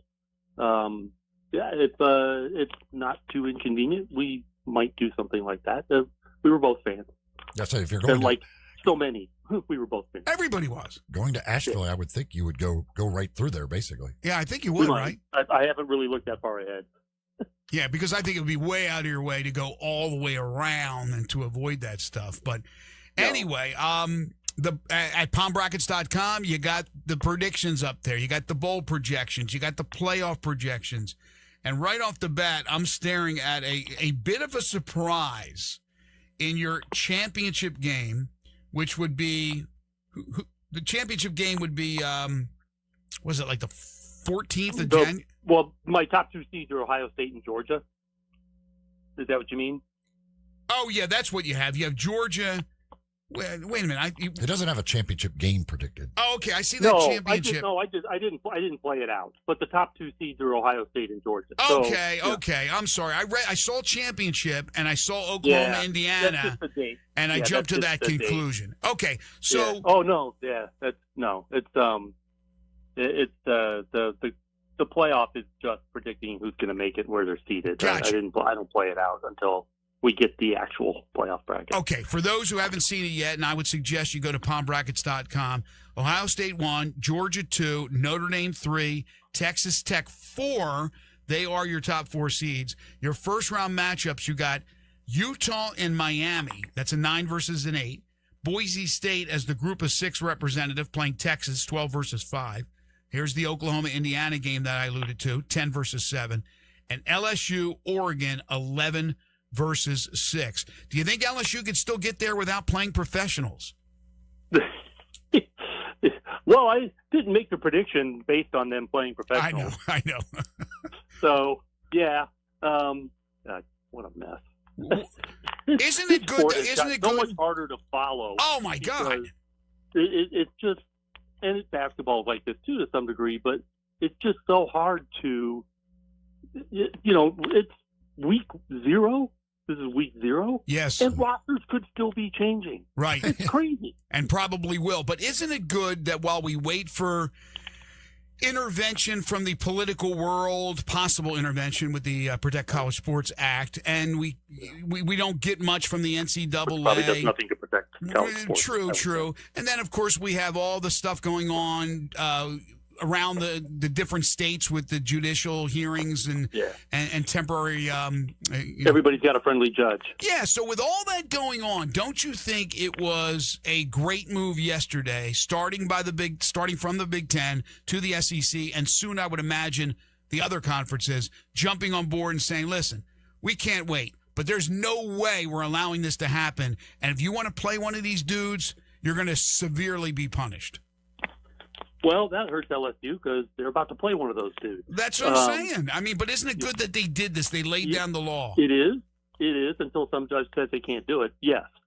I'm glad that both of those leagues, who are really the leaders in college athletics now, even more so than the Big 12 and ACC, which are still clearly major conferences, those are the two that really drive things. And so when they both come out yesterday, and it was yesterday, right? And say, this, I think that this is, it's helpful until it's not, until, somebody turns it over. But I think it stabilizes roster, and you got to be able to have some stability.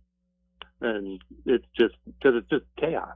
Otherwise, it's anarchy. So in your predictions there of the playoff, for folks around here who I'm sure are keeping score, that is 4 SEC teams, and not one of them is Ole Miss. So why no Ole Miss for you in the playoff? I think it was really more just their schedule. They have, I mean, obviously they're very well thought of, Ole Miss is, but I just thought that their schedule, I mean, they'll get LSU at home. They have to go to Texas. They get Georgia. They got to go to Oklahoma. That could be 3 losses. They may not be favored as good as they are in any of those games. And then they still have LSU at home, who's also, a very good team. So I had them at 9-3. That's probably a worst case scenario. But 9-3 is not likely to get them in. I was reminded by somebody yesterday that Ole Miss has beaten Georgia 2 of the last 3 years. Yep. I have them at 9-3 as well, but I don't know. I think there's going to be a 3-loss SEC team that gets in. Yeah. So do you have, of any of your teams that are in, do you have any of them with 3 losses? No. Okay. They're all 10-2 or better. See, that's going to be interesting because you have, let me double check on this. You have 2 from the Big 12, correct? Texas Tech. And Texas Utah. Tech and Utah. Okay, what about from the ACC? You just have the winner? Yep. Okay. And then 3 from the Big 10. So I think that's 10 total then from the 4 major conferences. See, what'll be interesting is Utah, I'm assuming you have them with 2 losses? Oh, yes, 10-2. Okay. Yes.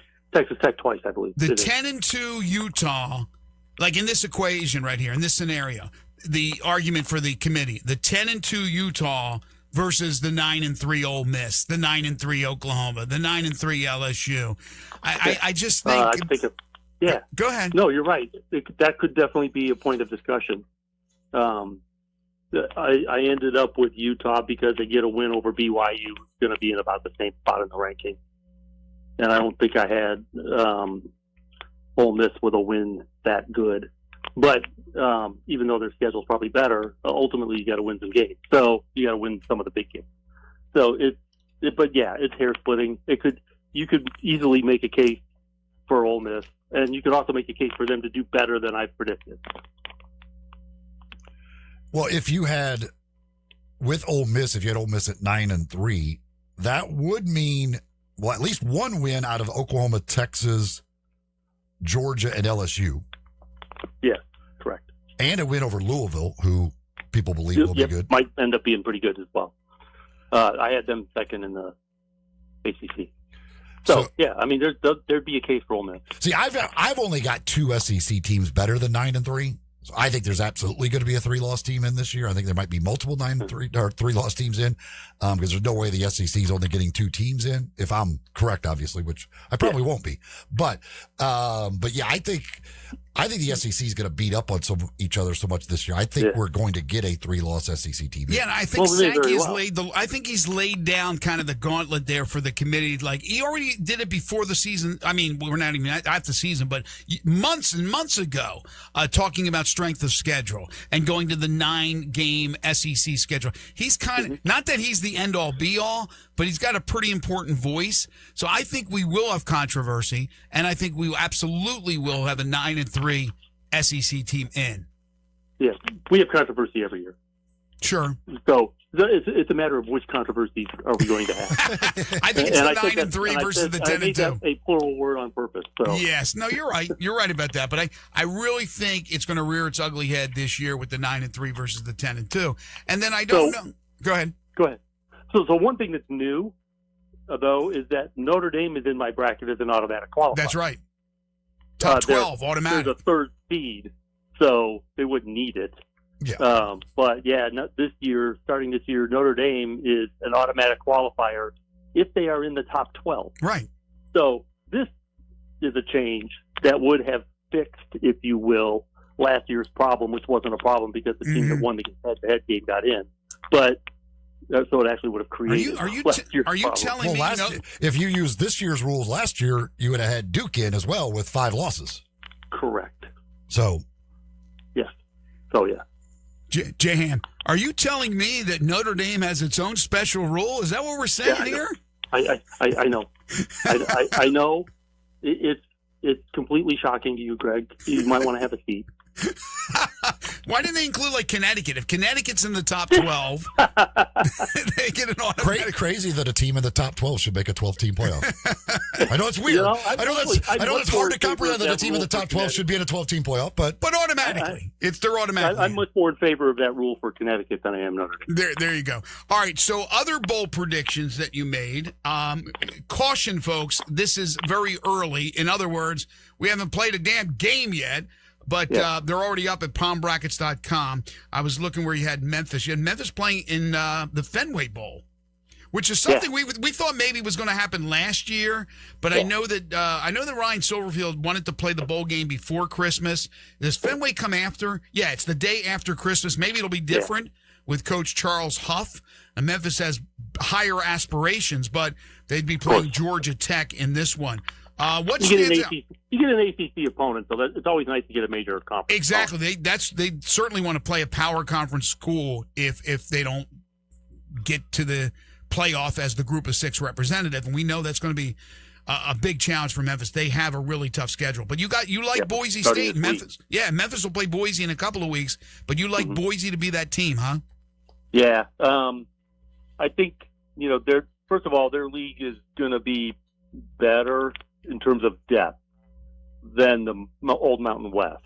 So I think they'll have a chance to put together. I don't think we're going to have like a 12-0 or maybe even 11-1 champion of one of these leagues, but it's one of them's getting in. So I'm leaning toward Boise State when they get into this new Pac-12.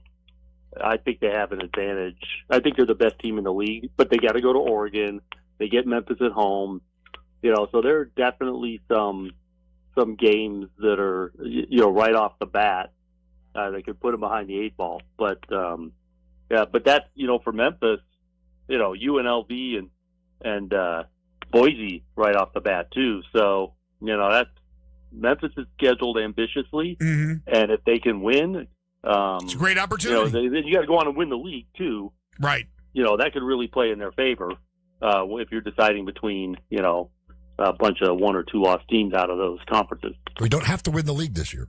Oh, that's right. You don't have to be a champion. That's right. Don't have to win the league. You're right. Don't have to win the league. But again, it would be hard to imagine one of those teams like being the highest ranked without winning their league. Yeah, you'd think they wouldn't even be the highest ranked team in their league. Yeah, that would be. Unless they get upset in their championship game, like Duke would not have been the highest ranked team in their league last year. I know, but what my thing would be if that team gets upset in their league championship game, probably a champion of one of the other leagues is ranked higher than them. Like you're comparing, especially when you consider that there are 6 of them now. Yeah, that's what's I guess it could theoretically happen if all the other leagues have a champion who has like 4 losses and then like a 1 loss or undefeated team loses the championship game of their league. But I would think it would, most of the time we're probably going to end up with a league champion. Most of the time it would be. But there is that scenario with Memphis this year, if things fell their way, that they would have wins over the presumed Mountain West and Pac-12 champion in UNLV and Boise at their places. So if they were, let's say, going into the conference championship and they were undefeated and they were playing a team maybe that had 1 loss in the conference, like let's just say Tulane, and Tulane beat them in a close game, I could still see where Memphis could be that team in that scenario. Right. Yeah, it's a possibility. It's a possibility. So what's new with bowl games and what's out this year as far as the bowl games? So we lost 2, Los Angeles and Detroit. And then we got the Frisco Football Classic, which has been a fill-in game a couple of times, and now it's a permanent game. And the other new one is, I'm drawing a blank on the other new one. But, there are 2 new bowls. Oh, Puerto Rico is getting a bowl. Oh, really? Puerto Rico has a bowl. Okay. Yeah, so the MAC champion, which used to be, it wasn't always a champion. It was the first choice from the MAC, was punished by being sent to Boise, which, you spend all winter in Oxford, Ohio, and then they send you to Boise. So now the MAC, the top pick from the MAC goes to the Puerto Rico Bowl and at least gets some warm weather. Any game you like this weekend? I know it's a limited schedule, week 0, but anything other than the Memphis UNLV game should be fun. Yeah. What about Carolina? Do you think with all the mess in Chapel Hill, all the mess with the football program, that they could actually be an improved team this year? Well, I guess they could. I mean, the standard's not real high for that. I guess they could. I don't think we're talking about compete for an ACC title good or, double-digit wins good or, if they make a bowl game, which I think they did last year, I would say if they have an 8-win season that would be considered, improvement. But, they got to go to Virginia. They have to go to Duke. They have to go to Clemson, Notre Dame at home, Miami at home. Yeah. I mean, they're probably not favored in any of those games. So, I think you said, did you say you had Louisville? Who do you think is competing, if anybody, with Miami for the ACC title? I think Louisville is the second best team. I think they're going to be really good. I think Louisville's going to be really good. Yeah, I think. And do they play each other in the regular season? I don't think they do. I don't believe so, if I remember correctly. No, they don't. So they have a chance to get through, meeting the championship game. Meeting the championship game for the first time this season. So, they're not getting in each other's way in advance of that. All right, he is Jerry Palm. You can follow him on Twitter at JPPalm85 and make sure you subscribe to palmbrackets.com as he updates you. You're going to do it on a weekly basis right now? At least. Yeah, at least. I'll probably write something, after the weekend and then maybe something in advance. All right. It's a light schedule this week, so I'm not really doing it much in advance. But I'll do something after the games this week, and then in advance of games next week, and obviously bowl projections get updated every week. So there you go. PalmBrackets.com for both college football and college basketball. Jerry joins us every single Wednesday right here on Sports 56 Mornings. Have a great week. Enjoy the limited amount of football we have this weekend, but at least we have football. Yeah, and some of it's good. So yeah, it should be fun. Thank you, JP. All right, thanks. All right, we'll take a timeout, come back, wrap up hour 2. This is Sports 56 Mornings with Greg and Eli on Real Sports Talk, Sports 56 and 98.5 FM. Join the voice of the Tigers, Dave Woloshin, for Wolo and Friends. Weekday mornings from 10 to 11 here on Sports 56 and 98.5 FM. Here's the deal. The government is over $38 trillion in debt, which means the IRS isn't slowing down. And the tax code is complex and unforgiving. So it's not surprising if you're one of the millions of Americans that owe back taxes to the IRS. Unfortunately, they're the world's most powerful collection agency, with the ability to garnish your wages, seize your bank accounts, and even take your home or business. But don't be stressed or worried any longer. We're Optima Tax Relief, America's most trusted tax resolution firm. We have resolved over $3 billion in tax debt for our clients. Our award-winning professionals deal with the IRS every single day, protecting our clients and preparing them for the best possible resolution. For tax help you need, for tax help you can trust, give Optima a call today. Call 800-810-8599. That's 800-810-8599. 800-810-8599. Optima Tax Relief.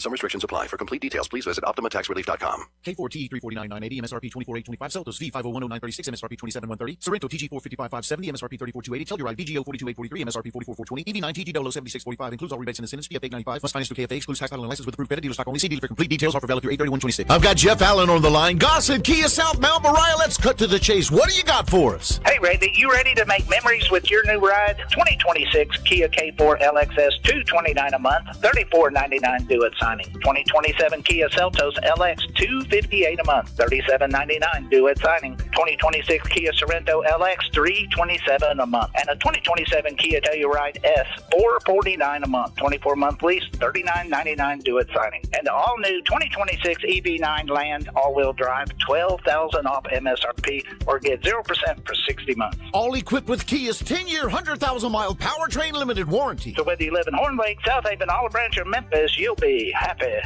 at Gossett Kia on Mount Moriah.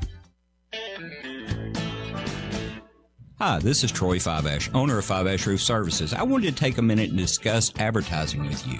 There are so many websites that list the best service provider in your area. Even the BBB has an accredited list. You know the one thing they all have in common? A company like mine has to pay to get on that list. So that begs the question, can those lists be trusted? You know what can be trusted? History.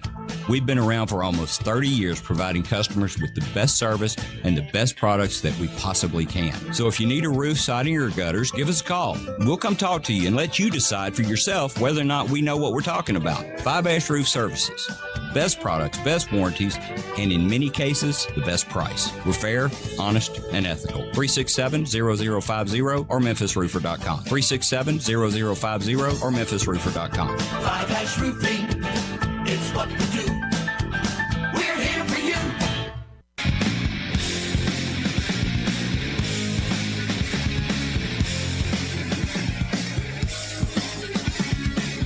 Now back to Sports 56 Mornings on Sports 56 and 98.5 FM. This hour is brought to you by James Gaddis Jewelers. To reveal the full spectrum of its dazzling color. Here once again, Greg Gaston and Eli Savoy.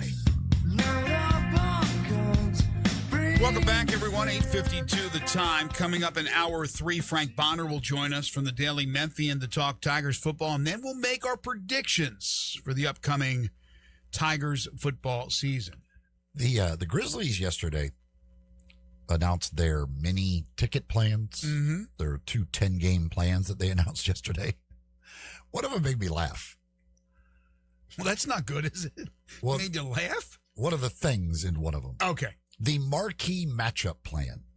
You got a weekend plan, you got a marquee matchup plan. That's right. the 2 10-game packs they announced yesterday that are on sale now. Okay, makes sense.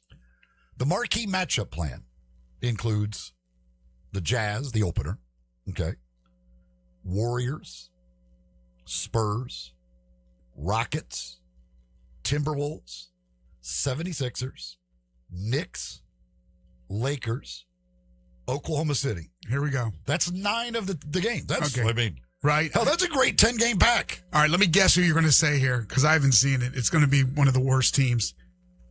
It wouldn't be Portland because of Ja. It wouldn't be Washington because of Bonsa. Who would it be, J-Ham? Who are we talking about, like, the worst? Sacramento. It's got to be, right? No, they're in the weekend plan. Oh, okay. Got a cuff, though. The 10th game in the marquee matchup plan is the Brooklyn Nets. Wrong coast. I was on the right lane, just wrong coast. There you go. That's your answer right there. It's just such a weird, I don't know. I guess it must just because of where it falls on the calendar, just kind of do. I don't know. It's just bizarre.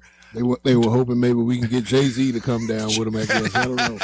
Look, Jazz, Warriors, Rockets, 76ers, Thunder, Lakers, Knicks, Timberwolves, Spurs, Nets. Eventually, you run out of the real good teams or the competitive teams, and you get to a crap team. What's weird is 3 days before that Nets game, right? They play Denver at home. I would have thought the Denver game would be that. And again, I'm sure there is some reason they do it this way, but it was just when I looked at it, I was like, wait a second, the Brooklyn Nets are in a marquee matchup plan. I'm like, if only Michael Porter Jr. and my guy, they got my guy, the point guard from Louisville, can't even think of his name now, but Brown. Yeah, I mean, if only you knew the guy who probably. I'm going to ask him. I'm going to ask. That's going to be asked. But yesterday I was reading when I had just caught my eye immediately. I went, wait a second, Brooklyn? Marquee matchup? What the hell does that mean? What? I was starting to think, I was like, did I miss something? I'm like, who does Brooklyn have? Do they have a former Grizzly? Do they have some? Is Zaire Williams still with them? Does Zaire Williams return marquee matchup? It's the only time they play the Nets at home. That's why. I literally, if you gave me all the 30 teams and you said, okay, who are we going to put in a marquee matchup, they would be one of the last three. That makes me wonder if any team has been left off of one of those packs. No, completely not on. Here's why they did it, in my opinion. Okay, they're already going to buy the package, right? You throw the Nets in there. Okay, that means there's actually going to be people at the game. If you left the Nets off, what kind of a sale would you get for tickets? You would have nobody there. Denver's going to draw because of Jokic. So you just throw them and include them in there as part of that 10 because you got great games. To try to avoid just the one thing is, it is a Saturday night game. I guess that probably is, again, if you're going to throw one of those in, at least it is a weekend. What's the date on? November 14th. Oh, it's early. Yeah. Okay. So, it's, I assume it's get it out of the way. It's a Saturday night thing, and they could have done the Denver game on that Wednesday night again, but you missed your calling, buddy. It caught my literally I looked at the thing they sent out, and my eyes got drawn immediately to the Brooklyn Nets, and I went, and it's because it's cool city to go. They were next to each other, and it said marquee matchup and weekend plans next to each other, and I went to the Nets, and I went, okay, they're part of the weekend plan Saturday night, and then I went, wait a second, I was like, no. They're in the column of marquee matchup plan, and I don't know why they're in that column. I was like, I think that's a misprint. I think they switched them. They're supposed to be over in the weekend plan, and somehow they got switched into the marquee matchup plan. They'll probably have a cool giveaway that night or something just to try to get more people out, like you were mentioning, Greg. And the other thing that confused me is because in the weekend plan, there's a Thursday night game against the Warriors. So I literally thought, I was like, did they mistype this? Did they want the Thursday Warriors game in the marquee matchup? And I'm like, no, they're not going to put both Warriors games in the same 10-game plan. So I was like, no, that's on purpose. And then I'm like, apparently the Nets are on purpose as well. Couple of other notes before we wrap up hour two. According to reports, Ole Miss basketball and Coach Chris Beard have added a Florida international transfer guard Corey Stevenson, who averaged 18 points per game last season. The Cardinals have recalled Nolan Gorman from the Redbirds after Mason Wynn was placed on the injury list after he broke his thumb. So certainly not good news. Time winding down on the Cardinals to try to make it as a wild card team. And shout out to Coach Penny Hardaway. I'm sure a lot of you saw the video that was posted yesterday by Memphis football. Penny came out and spoke to the football team. And I'm telling you, man, he hit it out of the ballpark. I mean, just clear out of the stadium. That was fantastic. And, Penny's pretty inspirational when he speaks. Very poignant. His love for the city. He certainly throws that out there first and foremost, his love for the university, and it was very inspiring, I thought. So great job by Penny Hardaway with that video. Folks, yes, it's breakfast time, but before too long, you're going to be thinking about what to do for lunch or for dinner, and I got a great option for you. It's one of our great sponsors, and that's Corky's. Corky's Ribs and Barbecue. for over 40 years, and they've been catering that entire time. So if you have an event you want catered, big party, doesn't matter how big it is, because they have catered some large get-togethers. And also for any type of tailgating. Football games, soccer games, whatever the case may be, tailgate with Corky's. You can stop by any of their 4 locations. They have lunch specials every day. Party packs that start at just $7.99. Make that $7.49. And you can add a third of a rack of ribs for just $7.99 when you purchase your entree. Barbecue sandwich. Maybe you go with the award-winning catfish plate, and then you come back with the ribs as the side. That's really nice. 4 locations, Poplar Avenue in Memphis, Poplar Avenue in Collierville, Germantown Parkway in Cordova, and Goodman Road in Olive Branch. I know in Collierville, because I was just there, I think they have the Wednesday buffet. I want to say it's Wednesday, backed by popular demand. That is a really cool thing as well. That's a great option for you. If you want this food delivered to your home or office in the metropolitan Memphis area, $3.99. That's your local delivery fee. It is a set price. Corky's Ribs and Barbecue, open for lunch and dinner 7 days a week. Frank Bonner's next to open up Hour 3. This is Sports 56 Mornings with Greg and Eli on Real Sports Talk, Sports 56 and 98.5 FM. Sports 56 and 98.5 FM. Available locally on your radio dial as well as around the world online at sports56whbq.com. Take us with you everywhere by downloading the Sports 56 app. And at home, just say, Alexa, play Sports 56. Wherever you are, it's easy to stay tuned to Sports 56 and 98.5 FM. When it's time to get down, you got to get to Gossett Volkswagen Germantown. Hey, I've got Marty McNade on the line right now at Gossett Volkswagen Germantown. What's up, man? Great deals, Randy. You looking for bells? Got it. Whistles? We Gossett in your new family SUV, 2026 Tiguan 2.0 TS, $269 a month. $269 a month for Tiguan SUV. Hey, Marty McNade, what else you got? IIHS Top Safety Pick, 2026 Atlas SE, $329 a month. $329 a month for Atlas SE. Hey, look, I hear you've also got 1.9% for 60 months on 2026 Atlas and Tiguan available. So ask for Marty McNade at Gossett Volkswagen Germantown, 7420 Winchester Road, or shop online, GossettVWG.com. And remember, your future is what you make it. Atlas stock number TC 564681, MSRP 41911, Tiguan TMO 43763, MSRP 32881. Includes all rebates and incentives. Must be financed through Volkswagen Financial Services, PF 895. Excludes tax on the license with approved credit. CD for complete details. Offering 83126. Dealer stock only. MPG estimate provided by EPA. It is quite literally the dog days of summer at Family Leisure. Now, why is that? Glad you asked. Because Family Leisure wants to see your dog pictures, or whatever pet you have pictures of. Here's the details. With any Family Leisure purchase, you're going to get a dog bandana and a tennis ball. You take a picture of your pooch or any other pet with your newly purchased Family Leisure product, you get a $50 gift card.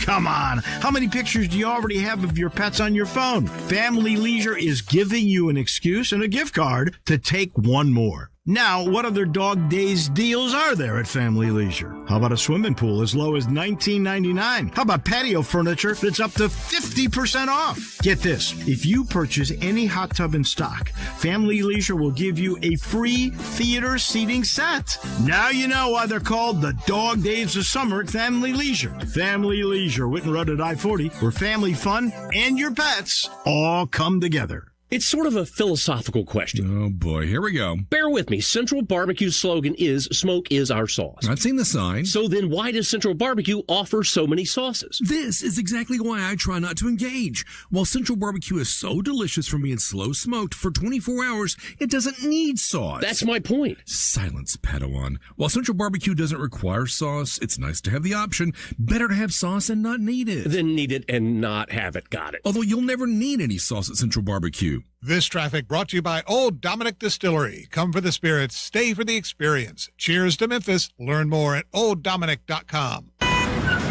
Sports 56 traffic. Good morning. Finishing up an accident over here. People are still looking at it. Westbound I-40 near Warford as you come through that road work. Be careful through that area throughout the day. You never know what's going to happen over there at times on I-40 around Warford, Hollywood, coming off that 101 connector. Again, trying to clear this right. 40 westbound near Warford right now. Still has traffic a little bit slow. Hey, shop local today and save a lot of money at Weimer's Jewelry, 7525 Highway 64. I'm Commander Chuck when you're on time traffic.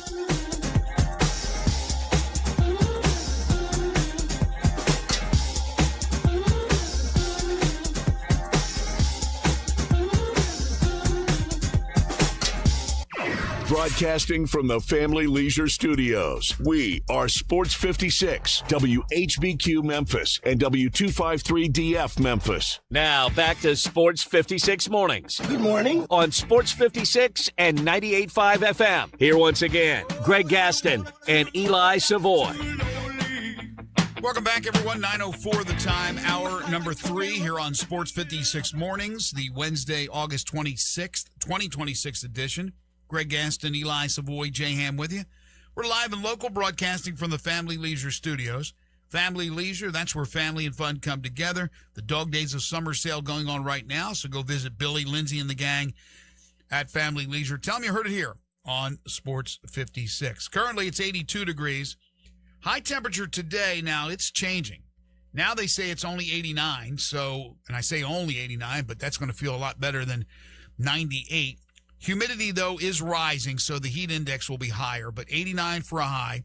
We're talking about partly to mostly cloudy skies, a stray severe thunderstorm, as I'm reading right from this forecast, is possible this morning, and I know there's the possibility of some precip tonight as well, but that precipitation chance has dropped to 23%. So you may get it, you may not get it. That's Mother Nature, and that especially is summertime weather. We got a lot to get to here in hour number 3, including our bold projections for the Memphis Tigers football season. And you know what? We'll probably ask Frank Bonner about that as well. He is Frank Bonner. He joins us each and every week to talk Tigers athletics. He covers Tigers football, basketball, all things Memphis for the Daily Memphian. You can follow him on Twitter at Frank_Bonner2. It's the Tiger Football Report brought to you by Binswanger Glass. Good morning, Frank. How y'all doing today? Man, we're doing okay. What was your general take? And we can talk about some of the specifics, but your general take of what you heard yesterday from Coach Huff. Well, that he doesn't want anybody to know anything until game day. Not one thing, does he? Yeah, right. I mean, he's holding things to the vest to a whole new level. I mean, he's not trying to give an inch to UNLV by leaking anything. So. That's probably my biggest take. Am I crazy, Frank, or did he say yesterday that he told the quarterbacks but hasn't told the team yet? No. So what he said was he told the quarterbacks, like, this is where things are. Like, if we played a game today, this is how it would look. But he didn't tell them, like, hey, you're the starter. Really? Really? So, like, today could be different, tomorrow could be different? To be honest with you, whatever it is today, I think is going to be that tomorrow and on Saturday. But that's just my personal opinion. I think they kind of probably already know who they want to say. Sure. But he did say in the presser that he hasn't told either guy, like, hey, you're the guy, you're the starter. He just said that, like, as of today, this is what we're leaning toward. That's what he told them. Yeah, the quote from your story was, we met with the two guys. We let them know, hey, this is what we're looking at. This is what we're leaning toward. We're going to continue to evaluate. That's right. That's interesting, because does that give the guy who ends up losing the battle false hope 4 days before the game starts? Don't you want to have your guy in place on game week? I mean, if you're asking me, yeah. And some of the things that Huff said earlier in fall camp, is that, you know, he wanted to give the starter enough time for the team to know that they're the starter and so on. And so when he mentioned that he was going to tell the team on Sunday at the press conference, he did say that the storm kind of impacted some of the timeline stuff and so on. And so who knows, right? We talked to him on Tuesday, which was yesterday. Today's Wednesday. As of today, they may know who the starter is, right? They may have found out this morning. Maybe so, maybe they didn't. I don't know. But as of Tuesday, that's what he told us. Well, to me, you can look at it a couple of ways. Now, one, it shows that it's not like I would guess that it hasn't been a massive separation, which can be a good thing or a bad thing. Nobody's jumped up and snatched the job and like made it clear that they are the guy or maybe either both have been really good or neither one's been really good. I would think though, just by, like, if you're the team, one of them has to be getting most of the snaps with the first unit. Like, you could pretty much tell, I would think, who the starting quarterback is. Yeah, right. And so we don't see all of practice and we don't see the ins and outs of practice, but depending on how they split reps, yeah, you would guess that kind of tips the hand and who they're leaning toward and so on. And so like I said, like we're on the outside looking in. Inside that locker room, they probably have a pulse on where the coaching staff is leaning based on what the game preparation reps look like, right? This is no longer fall camp. This is game prep. Yes, so it's game week. Which QB is usually being thrown out there for most of the game prep? We don't know that answer, but whatever that answer is, that's probably going to be your guy. Yeah, no, you're right, Frank. And then one other thing, we'll move on from the quarterback, but he did say yesterday about the poaching. And that, why would I say anything? Why would I give away anything? Not only for UNLV and their opponent this first week, but he said basically once it's announced who the starter is, then that other guy, presuming that the teams are interested in your backup, that they could start contacting that backup quarterback. I'm like, and that could happen at other positions as well. It's like, man, oh man. That is Lord of the Flies stuff. I mean, whoever survives moves on, and if not, you might get poached. Yeah, and, like you said before, that's going to happen regardless, whether you post a depth chart ahead of your first game or not. If a power conference wants to have their eyes on somebody or they want to look at your roster, they're going to look at your roster throughout the season no matter what. And Huff even said that he knows that, but the comment that he made was, I'm not going to do your homework for you. Right. Is kind of what he said he was getting at. And the thing about it is, once the first game is played, none of that matters. Like the depth chart is shown once the first game is played. So we're not going to be having this same conversation when they play Arkansas State and when they play Boise State and so on. So this is only a season opener conversation anyway. Well, he's doing everything he can in his mind to give them an advantage to go out there to Vegas and win. And he thinks that this is one of the ways to be able to keep everything close to the vest as long as he can, all the way up to kickoff. Yeah, now UNLV is doing something similar too. Now on Monday, Dan Mullen in his presser, he basically said that, or not basically, he did say that he plans on playing both quarterbacks. Now he said whichever guy goes out to be the starter, he was like, I don't know what play we're calling. It depends on the play call and all that. But he's come out and said that he's playing both guys. We'll see if he does. I don't believe that he wouldn't if that's what he said. But, he's playing the same chess match game that Huff is playing. Exactly.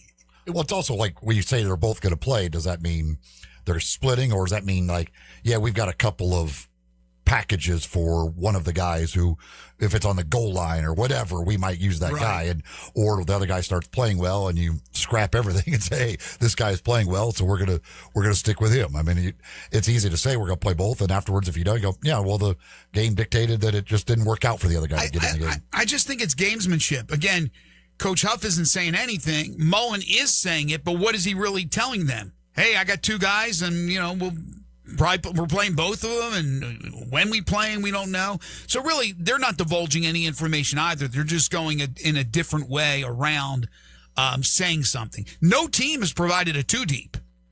No, and that just goes into the chess match. And to your point, whoever comes out to start that second half for UNLV, they're playing the rest of that game. I don't think that there's going to be two quarterbacks playing in the second half. There may be two in the first. I doubt there will be two quarterbacks playing in the second half, if at all, the second quarter. But to your point, yeah, the two deep, there's no two deep for game notes on either side. And I guess if you or them, at least it's mutual, right? What you don't want to have happen is one team releases a depth chart and the other one doesn't. If you're both not going to do it, then it just is what it is. Yeah, it feels like it's a standoff. Like, if you were going to do it, you're like, well, if they're not going to do it, we're not going to do it. Right, exactly. So now it's just who gives in first? We're just going to stand here and stare at each other like, okay, you're too deep? No? Okay. Hey. If you right now, again, you don't get to see a whole lot, but if you put together a two deep, how close do you think you could get to what the two deep will actually be?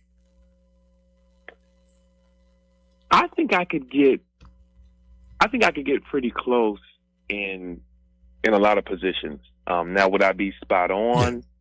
Probably not. But I think I have a pretty good idea of what the 2 deep may look like.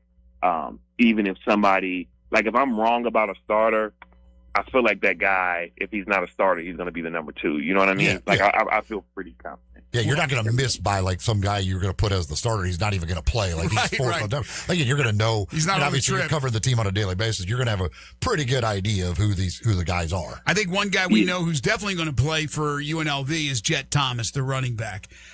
How good is he, Frank, when you think about some of the other running backs over the last couple of years Memphis has had to face? I know it's a new defensive coordinator, it's new players and all that, but where does Jet Thomas kind of line up with the real good running backs in the country? Yeah, I mean, I think he's the real deal, right? I think this is a really good first test to see for this defensive line. I mean, that's kind of what I'm most excited to watch, right? We talk about how good this defensive line is supposed to be. I know people like Phil Steele have that group, rated number 1 in the conference in his magazine. And so you're going up against a running back like this who, if they stop UNLV in the run, you can look at that and actually say, well, that was a bona fide run game. And so we will get a really good litmus test as to how good this defensive line will be going up against a run game like UNLV. And if they're able to stop UNLV's run game, certainly you would figure that gives them a very good chance to win the game. Well, yeah. And so that would obviously be all in tandem. But if the defensive line is supposed to be the shiny spot of the defense, they have to show up this week. You go out there and get gashed for 180 yards by Thomas, and also you're like, well, maybe that defensive line isn't what we thought it was. You guys remember how good everybody talked about Florida State's defensive line a couple years ago, and then you remember that? Yeah. You don't want that. I'm not saying that that's going to be that, but I'm just saying you got to, as much as people talk about you in the offseason, you still got to go out and prove it. It's interesting. I've spoken to a few people, and while it seems like on the surface, the story within the story is the Memphis, as we just talked about, the Memphis defense, and in particular the defensive line, trying to slow down Jet Thomas and that whole UNLV offense. But these people I talked to said now they think the story will be what Memphis's offense can do against a UNLV defense, which was porous last year, expected to be better this year. But what is that Kevin Decker offense going to look like? Well, one thing we know is going to be spread, is going to be out wide, even further than, what you saw with Cramsey. But Decker made it clear that just because it's a spread type of offense, it doesn't mean that they're going to abandon the run. He still wants to run the ball. And so you're still going to have that. You're obviously going to have speed, and they still want to be physical, and they're not, Decker doesn't want to just look at that offense and be like, oh, it's spread and finesse. Like, they still want to do damage on the run game. So I'm curious to see how much damage they'll end up doing. Do you expect a win? It's a toss-up. I'll be honest with you. This year, when people ask me, win-loss, this season opener is the most difficult season opener I've ever had to, guess on. Mm-hmm. I just don't know enough about what to expect from the roster to just blatantly say yes or no. What I will say is I do think that whoever wins, I think it'll be a score or less, 7 points or less. I think it'll be close. UNLV at home, I'll probably just nod to the home field advantage. If I had to make a case, life on the line, I would probably yield to the home field advantage and say UNLV. Well, look, we're making predictions after this segment. In our next segment, we're going to make the predictions. It does seem like this year, more than any other year, it's absolutely worthless. Predictions, for the most part, are worthless, but it's a staple of sports talk radio. But I think it's worthless more than any other time before because we, quite frankly, don't know much about this team. I mean, let's be honest. I think Calkins wrote about that. We don't know much about this team at all by design. I've been allowed in years past to be able to stay through practices and watch these guys because I'm on the broadcast team. That's not the case.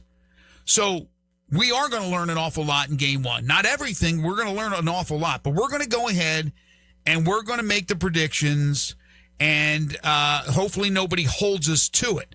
So, Frank, I'm going to ask you. We had Landon Speck on. He made his prediction. I'm going to put you on the spot here. How many wins? What do you think in the end for the Tigers? Man, I keep going back and forth between 8 or 9.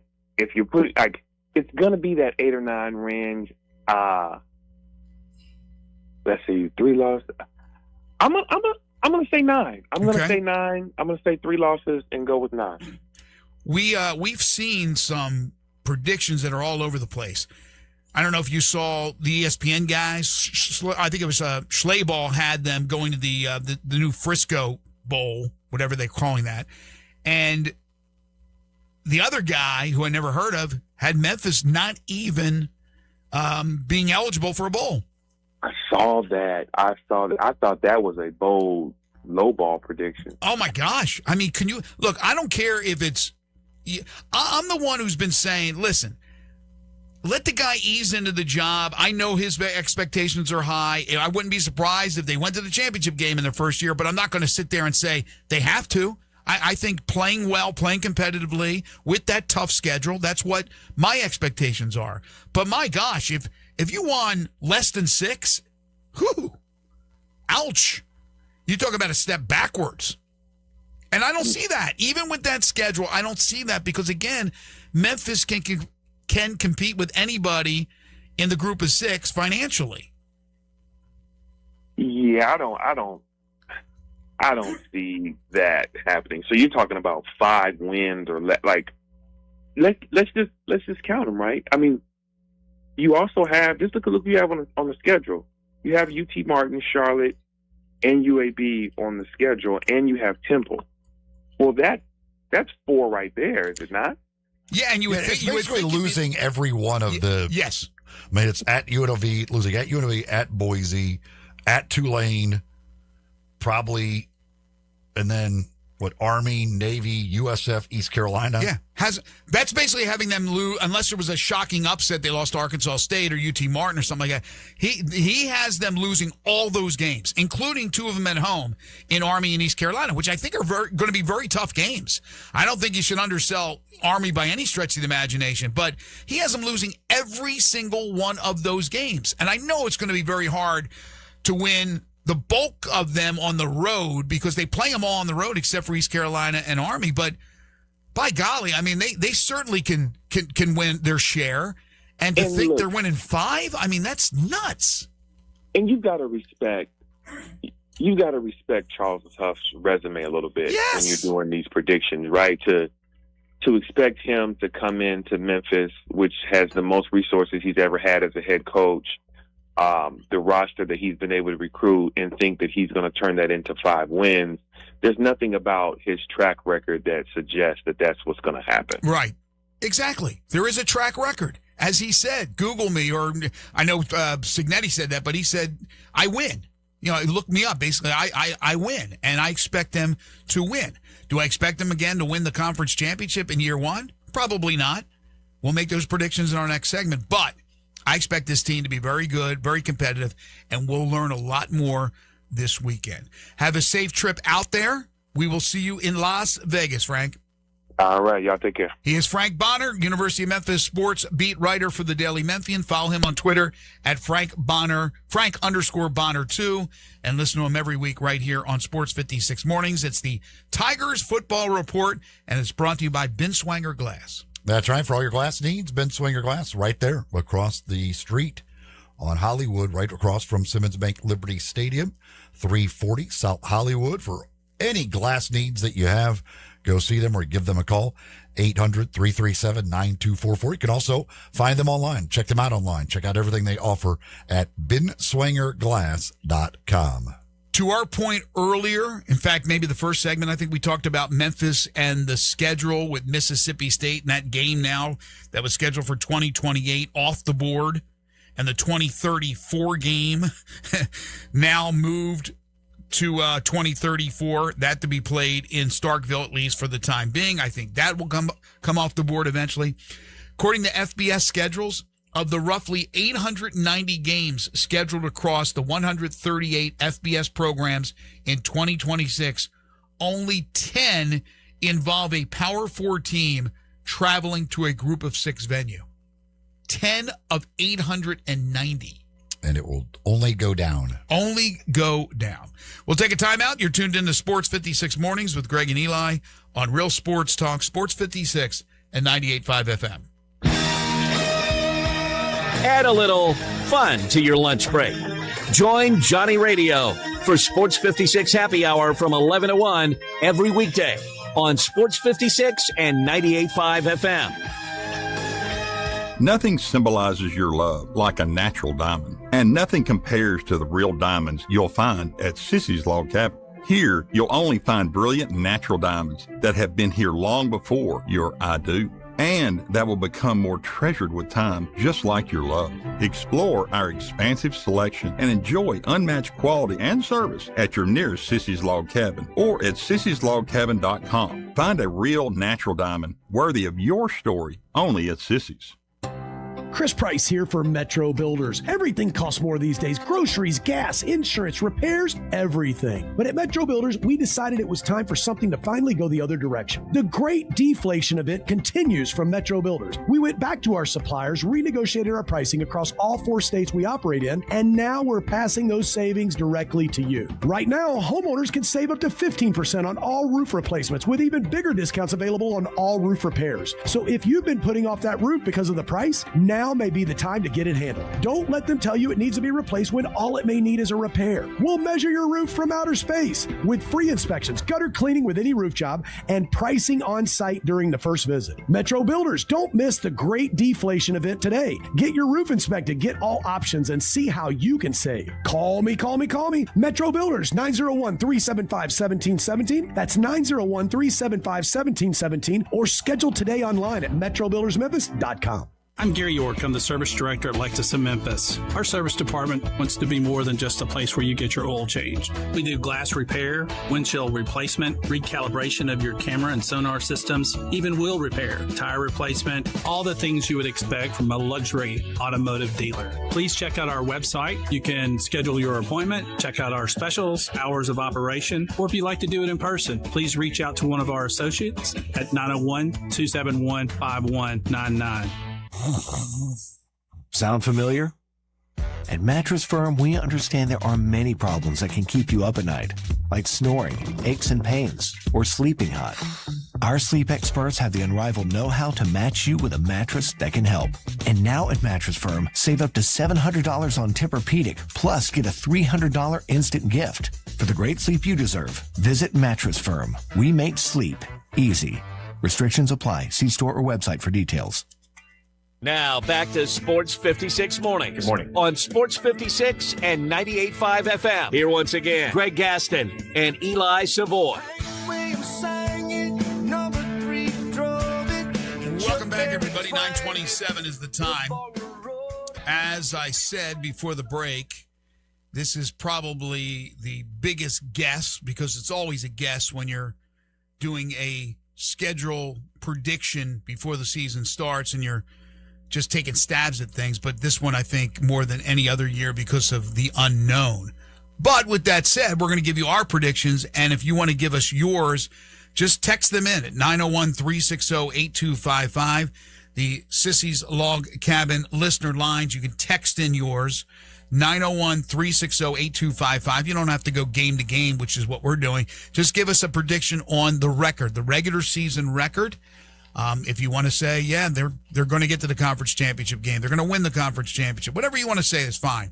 But if you want to text in 901-360-8255, now is the time for your prediction for the Memphis Tigers. All right, the season begins, as we know, Saturday in Las Vegas at Allegiant Stadium, home of the Raiders and the Rebels at UNLV. Eli. I do agree with Frank. I think it'll be a close game. Either way it goes, I do believe this will end up being a close game, but I do lean towards the home team. I think I think the Tigers fall in a close one on the road. So I go back to Landon Speck, who was on with us yesterday. and said that he thought that Memphis would win 2 of their first 3 games. And assuming that the loss was not Arkansas State, that he would have them losing one of the 2 big roadies, non-conference, to start the year at UNLV this Saturday or September 12th at Boise State. UNLV has an offense. Dan Mullen's a good coach, really good coach, I think. The defense was suspect last year. I think the defense will be suspect this year. And I think in a very tight game, a toss-up, I'm actually going to take the Tigers' first impression will be really positive.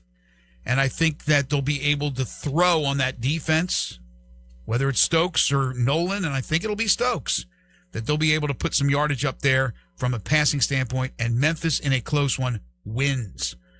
September 5th, Arkansas State, Butch Jones' team, which has given Memphis some good battles over the years, normally when they play in Jonesboro. This one will be the new refurbished Simmons Bank Liberty Stadium debut. I think it'll be a great crowd on hand. What say you? I think the Tigers get a win in the new look Simmons Bank Liberty Stadium. I think they take care of business against Arkansas State like they should. I haven't done my study yet on Arkansas State, and I will once again, as we do every year, reach out to Butch Jones to see if he has some time to come on with us next week. But Memphis over Arkansas State in the home opener. Everybody goes home happy. The following week, as I mentioned, they got to go out to Boise, another long trip, and I will start out. This is where I think they lose for the first time at Boise State. Yeah, teams don't go into Boise and win very often. It's a very tough place to play. It's a good Boise team returning some key components, including a quarterback. So I think this will be a difficult one. I've got Boise State knocking off the Tigers. The following week, they're back home. So away home to start the season. UT Martin. And while the Skyhawks are a good 1AA and will battle Memphis, just too much talent compared to what the Skyhawks will be able to present, Memphis will win this one going away. If they don't do that against UT Martin, we got a whole different set of issues. So I have Memphis at 3-1 at this point of the season at the quarter pole, and you have them at 2-2. They open up October. Quarter pole. Third pole. UT Martin, Charlotte on the road, October 3rd. I've got that as a win. I just think they're a better program than Charlotte still, and they should be able to, even on the road, take care of the 49ers. Biff Poggi ain't walking through that door. They win at Charlotte. UAB on the 10th. Alex Mortensen gets the interim tag lifted. They beat Memphis in a shocker last year. Now they come to Memphis. I think this one is all Memphis. The Blazers go down in a blaze of non-glory. Memphis gets the dub. Bringing the bones back where they belong. Get that giant trophy back from UAB. I would like to say there's revenge, but there's only like 4 players probably that played in the game. Oh, sure. They don't even know. Like, well, you guys lost these guys last year? Oh, okay, whatever. So, but yes, I would hope that at home you take care of business this year against UAB. How many current Tigers do you think, not current, of the new guys that have come to Memphis, which is, Coach said 71 yesterday. I was told there's 81, but I'll have to get that confirmed. We know there's a lot of players. Of those players, just a big guess, how many do you think know that Memphis and UAB play for a trophy, a Bones trophy, in a Battle for the Bones game? 0. Not even 1. None of them transferred from UAB, right? I don't believe so, no. Then I will go 0. Why would you know that? If you played at Southern Miss like a lot of these guys did. I don't know. Just in passing, somebody says it. Why would you know that UAB and Memphis play a game for bones? I guarantee you they'll know it the week of the game. So now we're at the halfway point. Am I correct? 1, 2, 3, 4, 5, 6 games in.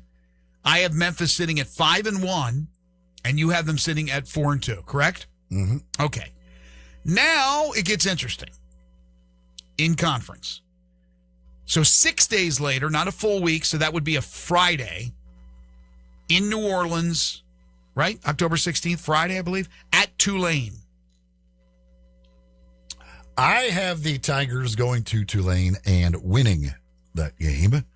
I'm not as high on Tulane as some. Like, I think they're fine, but I need to see a lot to be proven about Tulane with Will Hall, who again didn't have a lot of success as a head coach before. They obviously have got a lot of new guys as well. The quarterback, I don't know much about him, but I've got probably more doubts than most about Tulane. I've seen the Tigers go down to New Orleans and win at that cute little stadium that they have on campus. I think it's a nice little stadium. Yeah, I got questions about Will Hall. He didn't win at Southern Miss. A surprise pick at Tulane. Not sure where he was on their pecking order when they eventually got to his name, but I can't imagine he was first choice. I think Memphis wins one of those big conference road games to start, well, not start the conference schedule, but early in the conference schedule to set the tone. They move to 3-0 in conference play, win at Tulane.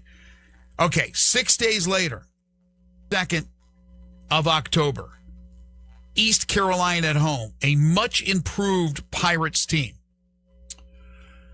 Yeah, I think this one will be tough. I do have the Tigers winning, I think, a Thursday night game at home. I think generally bodes well. And so I think in a, what is, I believe, pretty much a toss-up game, I do give the advantage to the Tigers. Again, with a Thursday night home game, I'll take the Tigers to win the game. All right, so double check something. Yeah, so they'll go from a Saturday game at Charlotte to a Saturday game against UAB to a Friday game in New Orleans against Tulane to a Thursday game against East Carolina. I think East Carolina's improved. I don't think they're that improved. I think Memphis at home in front of the home crowd win that game. So I got Memphis also knocking off East Carolina. Then it's Halloween. Spooky night. Spooky things happen on Halloween. They host Army. I'll go first. I have Army winning this game. People are talking about Navy. They're talking about South Florida and Tulane. Army, very quietly, their head coach, Monken, is terrific. I think Army's going to be real, real tough. And that's the first of the Service Academy opponents for Memphis. So facing that triple option offense, that new defense for the first time, then they'll get their shot at Navy playing somebody with a similar system.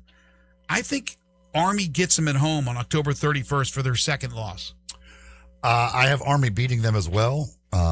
Army returns their quarterback. They return 4 offensive linemen from last year's team. When you get that type of offense that has a quarterback, an experienced quarterback, and a good experienced offensive line returning, that scares me. I think Army's going to be pretty darn good. I've got Army winning that game. Yeah, I'm not saying that the so-called experts have kind of confused Navy and Army, mixed them up completely, because Navy's always going to be tough, but I think they're not giving Army their due because they do have those returning guys, as you mentioned, and Navy has to replace the starting quarterback and replace some really good players.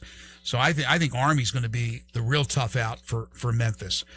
Then they turn around and they go on the 12th, so they have 11 days to get ready for South Florida.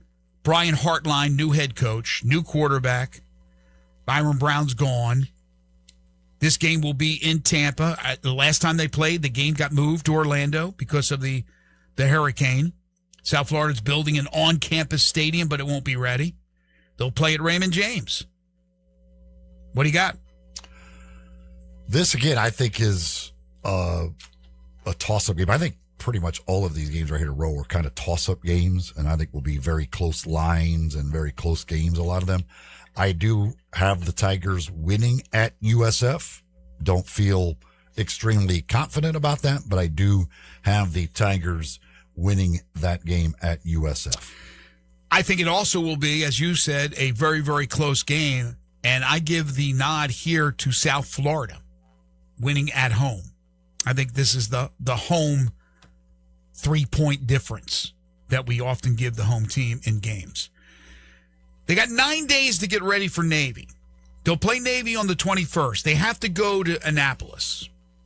And Memphis has done well there. They've also had times where they haven't. I think they learned their lesson from the Army game, plus the extra preparation. I think they will be ready. They will beat Navy on the road, pick up a huge win against the Middies. I have them falling to Navy. I do like this Navy team. Again, much like Army, they got 4 offensive linemen from last year returning, which get teams like this, again, that scares me against them. It is a new quarterback, but it's a quarterback that did get some experience last year, so it's not like he's brand new. He certainly knows the system, ran it some last year, got his opportunities. They lost some other talent, Heidenreich and Tesla and those, but I just always assume Navy will have guys in those back positions that end up being productive in this offense. So I've got Navy at home winning. Yeah, they will always have some guys that are productive waiting in the wings. But as we learned with, who was it? Perry was one time their quarterback. And then who was the really good quarterback who was I think he might have got Heisman votes. Anyway, we saw the drop off. We've seen years where they dropped off. Those quarterbacks just quite frankly weren't as good. And then Horvath came in. And we learned quickly how good Horvath is. It's a system, but you still have to have the great individual quarterback with the breakaway speed. And we'll see. They love the guy, Braxton, who's coming in now. They're going to be good. But I feel Memphis will battle back from losing that Army game to beat Navy. And then on the 27th, Thanksgiving weekend, what is that, a Friday? November 27th? Yes, yeah. Yeah. They're playing the Friday game, yeah. Yeah, they'll host Temple, and I think they roll. Yes. I don't have a whole lot of faith in Temple. I think their coach is a good up-and-comer, but I think Memphis is just way better as far as total talent on the roster. Plus, they're playing at home. So Memphis closes with 2 dubs after losing 2. I have Memphis. Frank just said 9 wins. I have them winning 9. I got Memphis in a complete guess right now at 9-3, 6-2 in the conference. The Temple game, by the way, is going to be either that Friday or Saturday. That is okay, they haven't decided. Okay, but either way, it makes no difference, right? 9-3, 6-2. What was your final record? I have them at 8-4 and 6-2, which I think probably misses out on the conference championship game. Yeah, unfortunately, I think that's probably the case. I think they'll be in the mix. I think 2 losses could put you in the mix, but I think according to my losses are to Army and Navy. I think losing those tiebreakers probably, and then with others involved, I think probably ends up leaving you out of the conference championship game. And of course, the Army-Navy game means nothing. As far as the standings in the American Conference, it means absolutely squadouche. So I actually think Navy and UTSA both have extremely friendly schedules. That's the team right there. UTSA, I'm scared. I mean, Navy, their road games, their only tough road game really is at UTSA. They get Memphis at home. Their other road games are Florida Atlantic, UAB, and Charlotte. UTSA, 3 of their road games are Rice, Florida Atlantic, and UAB, and their other one is Tulane. They do get both USF and Navy, but both of those, again, at home. Like, their schedules work out very, very well for them. It's tough to win down in San Antonio. I've been down there. That situation is very, very tough. For whatever reason, in that dome, they play well.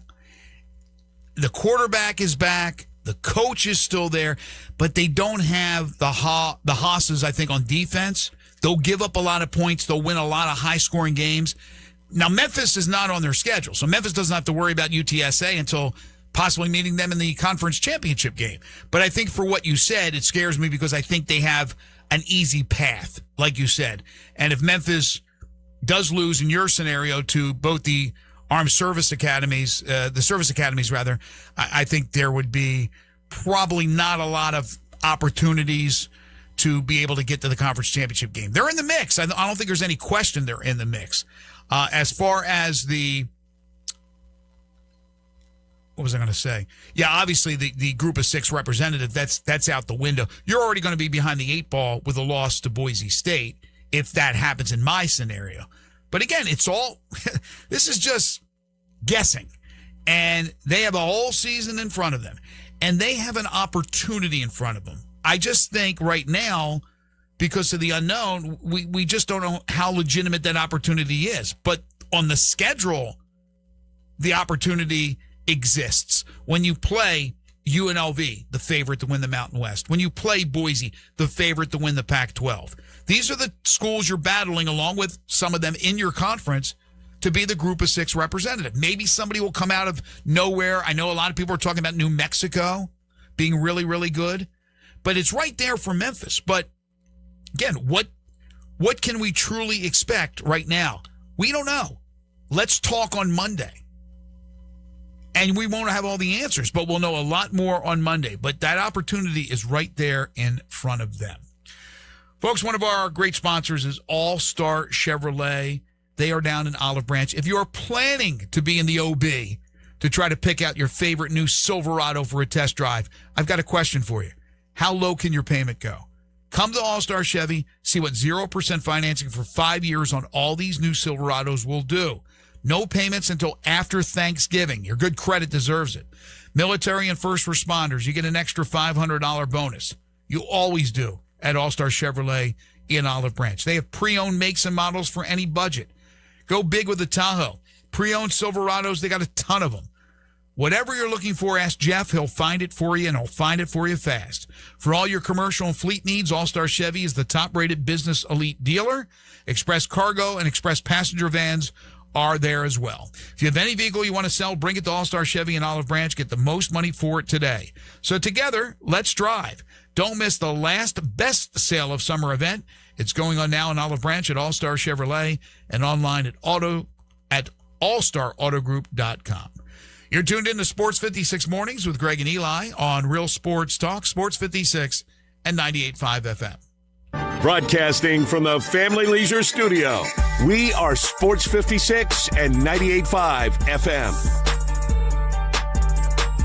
Okay, listen up, Mid-South car buyers. Landers Ford in Collierville is offloading 2026 models from across the Mid-South now through Labor Day only. It's the Mid-South Labor Day offload. Labor Day savings on new Ford F-150s up to $8,500 off MSRP. Plus, low 2.9 APR financing for 84 months. That's right, 2.9 APR for 84 months. Complimentary 2-year premium maintenance plan included. You don't want to miss this. Now through Labor Day. First come, first served. Plus, with top dollar for your trade, you could lower your payments. Get started now at LandersFordMemphis.com or give us a call to schedule your test drive today. Landers Ford in Collierville. Remember, if it doesn't say Landers, you paid too much. As reported on Ford's 2025 Total New Vehicle Retail Sales Report, Memphis Market. Stock number 26T0112. MSRP $67,795. Ford rebates $3,500. Lander savings $5,000. Sale price $59,295. Complimentary 2-year premium maintenance plan available on select Ford vehicles. Coverage begins at new vehicle limited warranty start date of 2 years or up to 25,000 miles, whichever occurs first. Price plus tax title license. Offers include $695 processing fee. Offer ends 8/31/26. Napa Cafe celebrates 28 years in 2026. Hi, I'm Glenda Hastings, owner of Napa Cafe, and I want to thank you for making us part of your dining experiences. If you are a first-time guest or have dined with us countless times, I want to thank you for making us part of your lives. Whether you're celebrating with the crowd or planning a cozy date night on the town, Napa Cafe can provide you an extraordinary evening.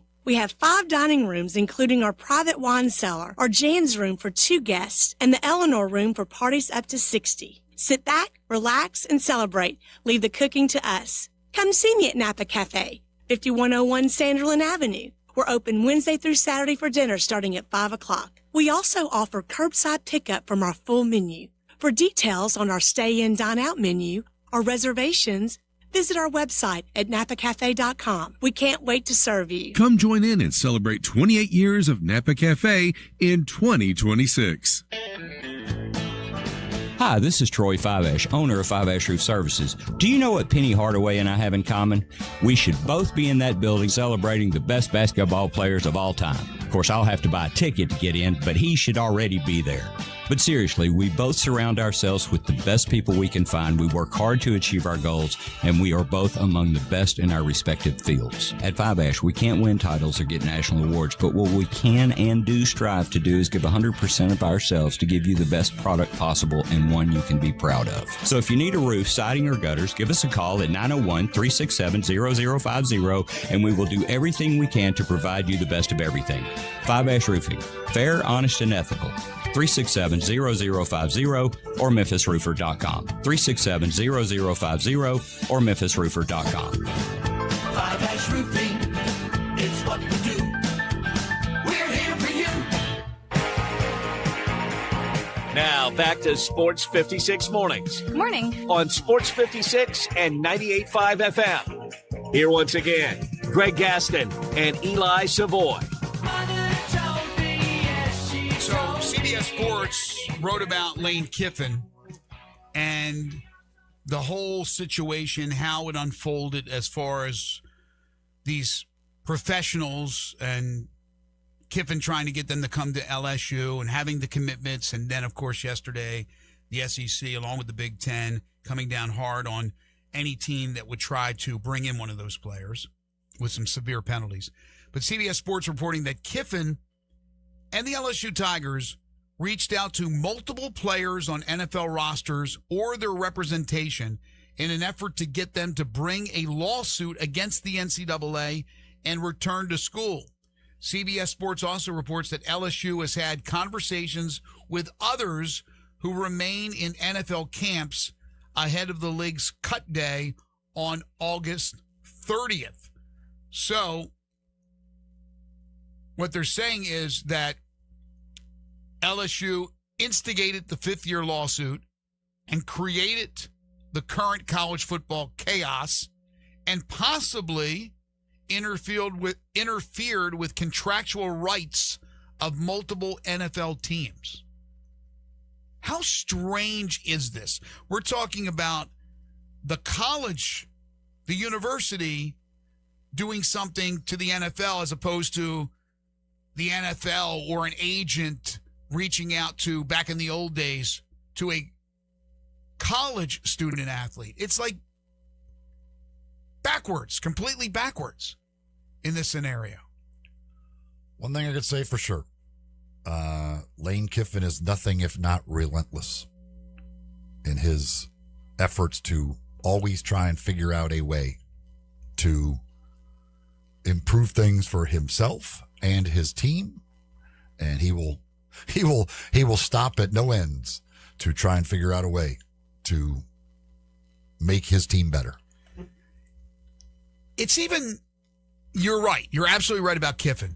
But doesn't LSU always seems to me dirty? They just, you got Will Wade in there. We talked about this yesterday. Maybe the two most hated combination coaches, college football and college basketball, that there's ever been. Did you guys see where Kim Mulkey had a Russian player and a Ukrainian player as well? Eli brought that up yesterday, so the Ukrainian player left. Yeah, correct. Mm-hmm. But as she said, she said she talked to the Ukrainian player beforehand, but said she's not going to let a little war affect her trying to improve her team. Right. That's what she's paid to put the best team on the court. She would have had a safer job recruiting from the Bloods and the Crips. I'm just saying. Maybe there was a language barrier between her, the Ukrainian, and the Russian. Everything. LSU is the epicenter of everything in college sports right now. Everything is going through LSU. Sounds like a joke, though, right? A Ukrainian, a Russian, and Kim Mulkey walk into a bar. By the way, the Lane Kiffin 30 for 30 will have to be a 60 for 60. I mean, they're going to have to look. It's going to be nuts. You remember when they did 10 parts on OJ, where each part was an hour long, and it was different. That's what they got to do with Lane. By the way, speaking of, it wasn't a 30 for 30, but it was Netflix yesterday. The Vince Young story came out? I heard about that. I hadn't checked it out, though. Yeah, so obviously it ties to the state of Tennessee with him being drafted by the Tennessee Titans. And in the end of this, I'm not giving away any secrets. We know what happened, the national championship that they won and all that. But in the end, you go, okay, man, he seems like a good dude, family man. The kid's got a great, because he didn't have that father figure. And it steered him kind of down the wrong road at times, but it really, his grandmother and his mother, to have them helped steer him in the right direction. But his temper and everything that he had he kept blaming it on not having a father figure. And a lot of the documentary, it seemed like he was blaming other people. Like he didn't want to take the blame for the things he did. And by the end, he did. He took the blame for a lot of things he did. He also was interesting. Jeff Fisher comes out of this thing like looking like an ass, to be honest with you, because Vince Young sent an apology letter to Jeff Fisher after it was all done. The career was done and everything, because they had their big falling out. Everybody knows that follows the Titans. And they asked him, they said, Fisher, did you get the you got the letter or not? He said, yeah, I got the letter. And he misspelled my name. And so, I was going to send something back to him and kind of bust his chops or something like that, but he ended up not responding. Yeah, he should have got his name, the spelling correctly, but that shouldn't deter you from returning the correspondence to Vince Young. Jeff Fisher came out of this thing looking really, really bad, and I like Fisher. I think he's been on our show, but Vince Young at the end, you're going, all right, man, you pull for Vince. He's back within the Texas community with the Longhorns and all that. But for a long time, I'm watching this thing going, Vince, take the blame yourself. Don't blame every single person. And I think when he was I hadn't seen it yet, but I would guess when he's going down that avenue, he's giving you what his perspective was at that time. He was. It was really good, and where he was mentally, his mental state through it all, through when he was at his highs and his lows. Very good. Well done. And I learned a lot more about Vince Young than I knew. Folks, Fleet Feet, that's the place to go to get all your gear that you need, whether you're a runner, you're a walker, just on your feet a lot on a daily basis. You want to make sure you got great shoes that are perfect for you. And that's exactly what they'll do for you at Fleet Feet, at either one of their two locations. You could go see them in Memphis. That's in the Laurelwood Shopping Center. And at Collierville, they're at 2130 Poplar. That's right there at Poplar at Houston Levy. It's right next door to the Hueys at Poplar at Houston Levy that you can go by and see them. You can find them online, fleetfeetmemphis.com. But go by, they take a look at the way you run, the way you walk. They fit you with shoes that are just right for you. If you need advice about training for a race or getting started running, any of that stuff, they can help you there as well. They're just all about the runners, all about the walkers. It's what it's all about at Fleet Feet. So go see them, either one of the two locations of Fleet Feet. Offensive tackle Braden Smith, defensive lineman Allie Gay carted off for the Texans. Man, these injuries just continue to mount in NFL preseason. That's going to do it for us today. I want to thank DeMichael Cole, Jerry Palm, and Frank Bonner for joining us on the show. We are back tomorrow. Kerry Miller on Major League Baseball at 8:25, and then Harold Grader joins us from 9 to 10 for the AutoZone Liberty Bowl Inside College Football Hour. Wolo and Friends on Sports 56 is coming up next. For Eli Savoy, for Jay Ham, I'm Greg Gaston. Have a great day, everybody.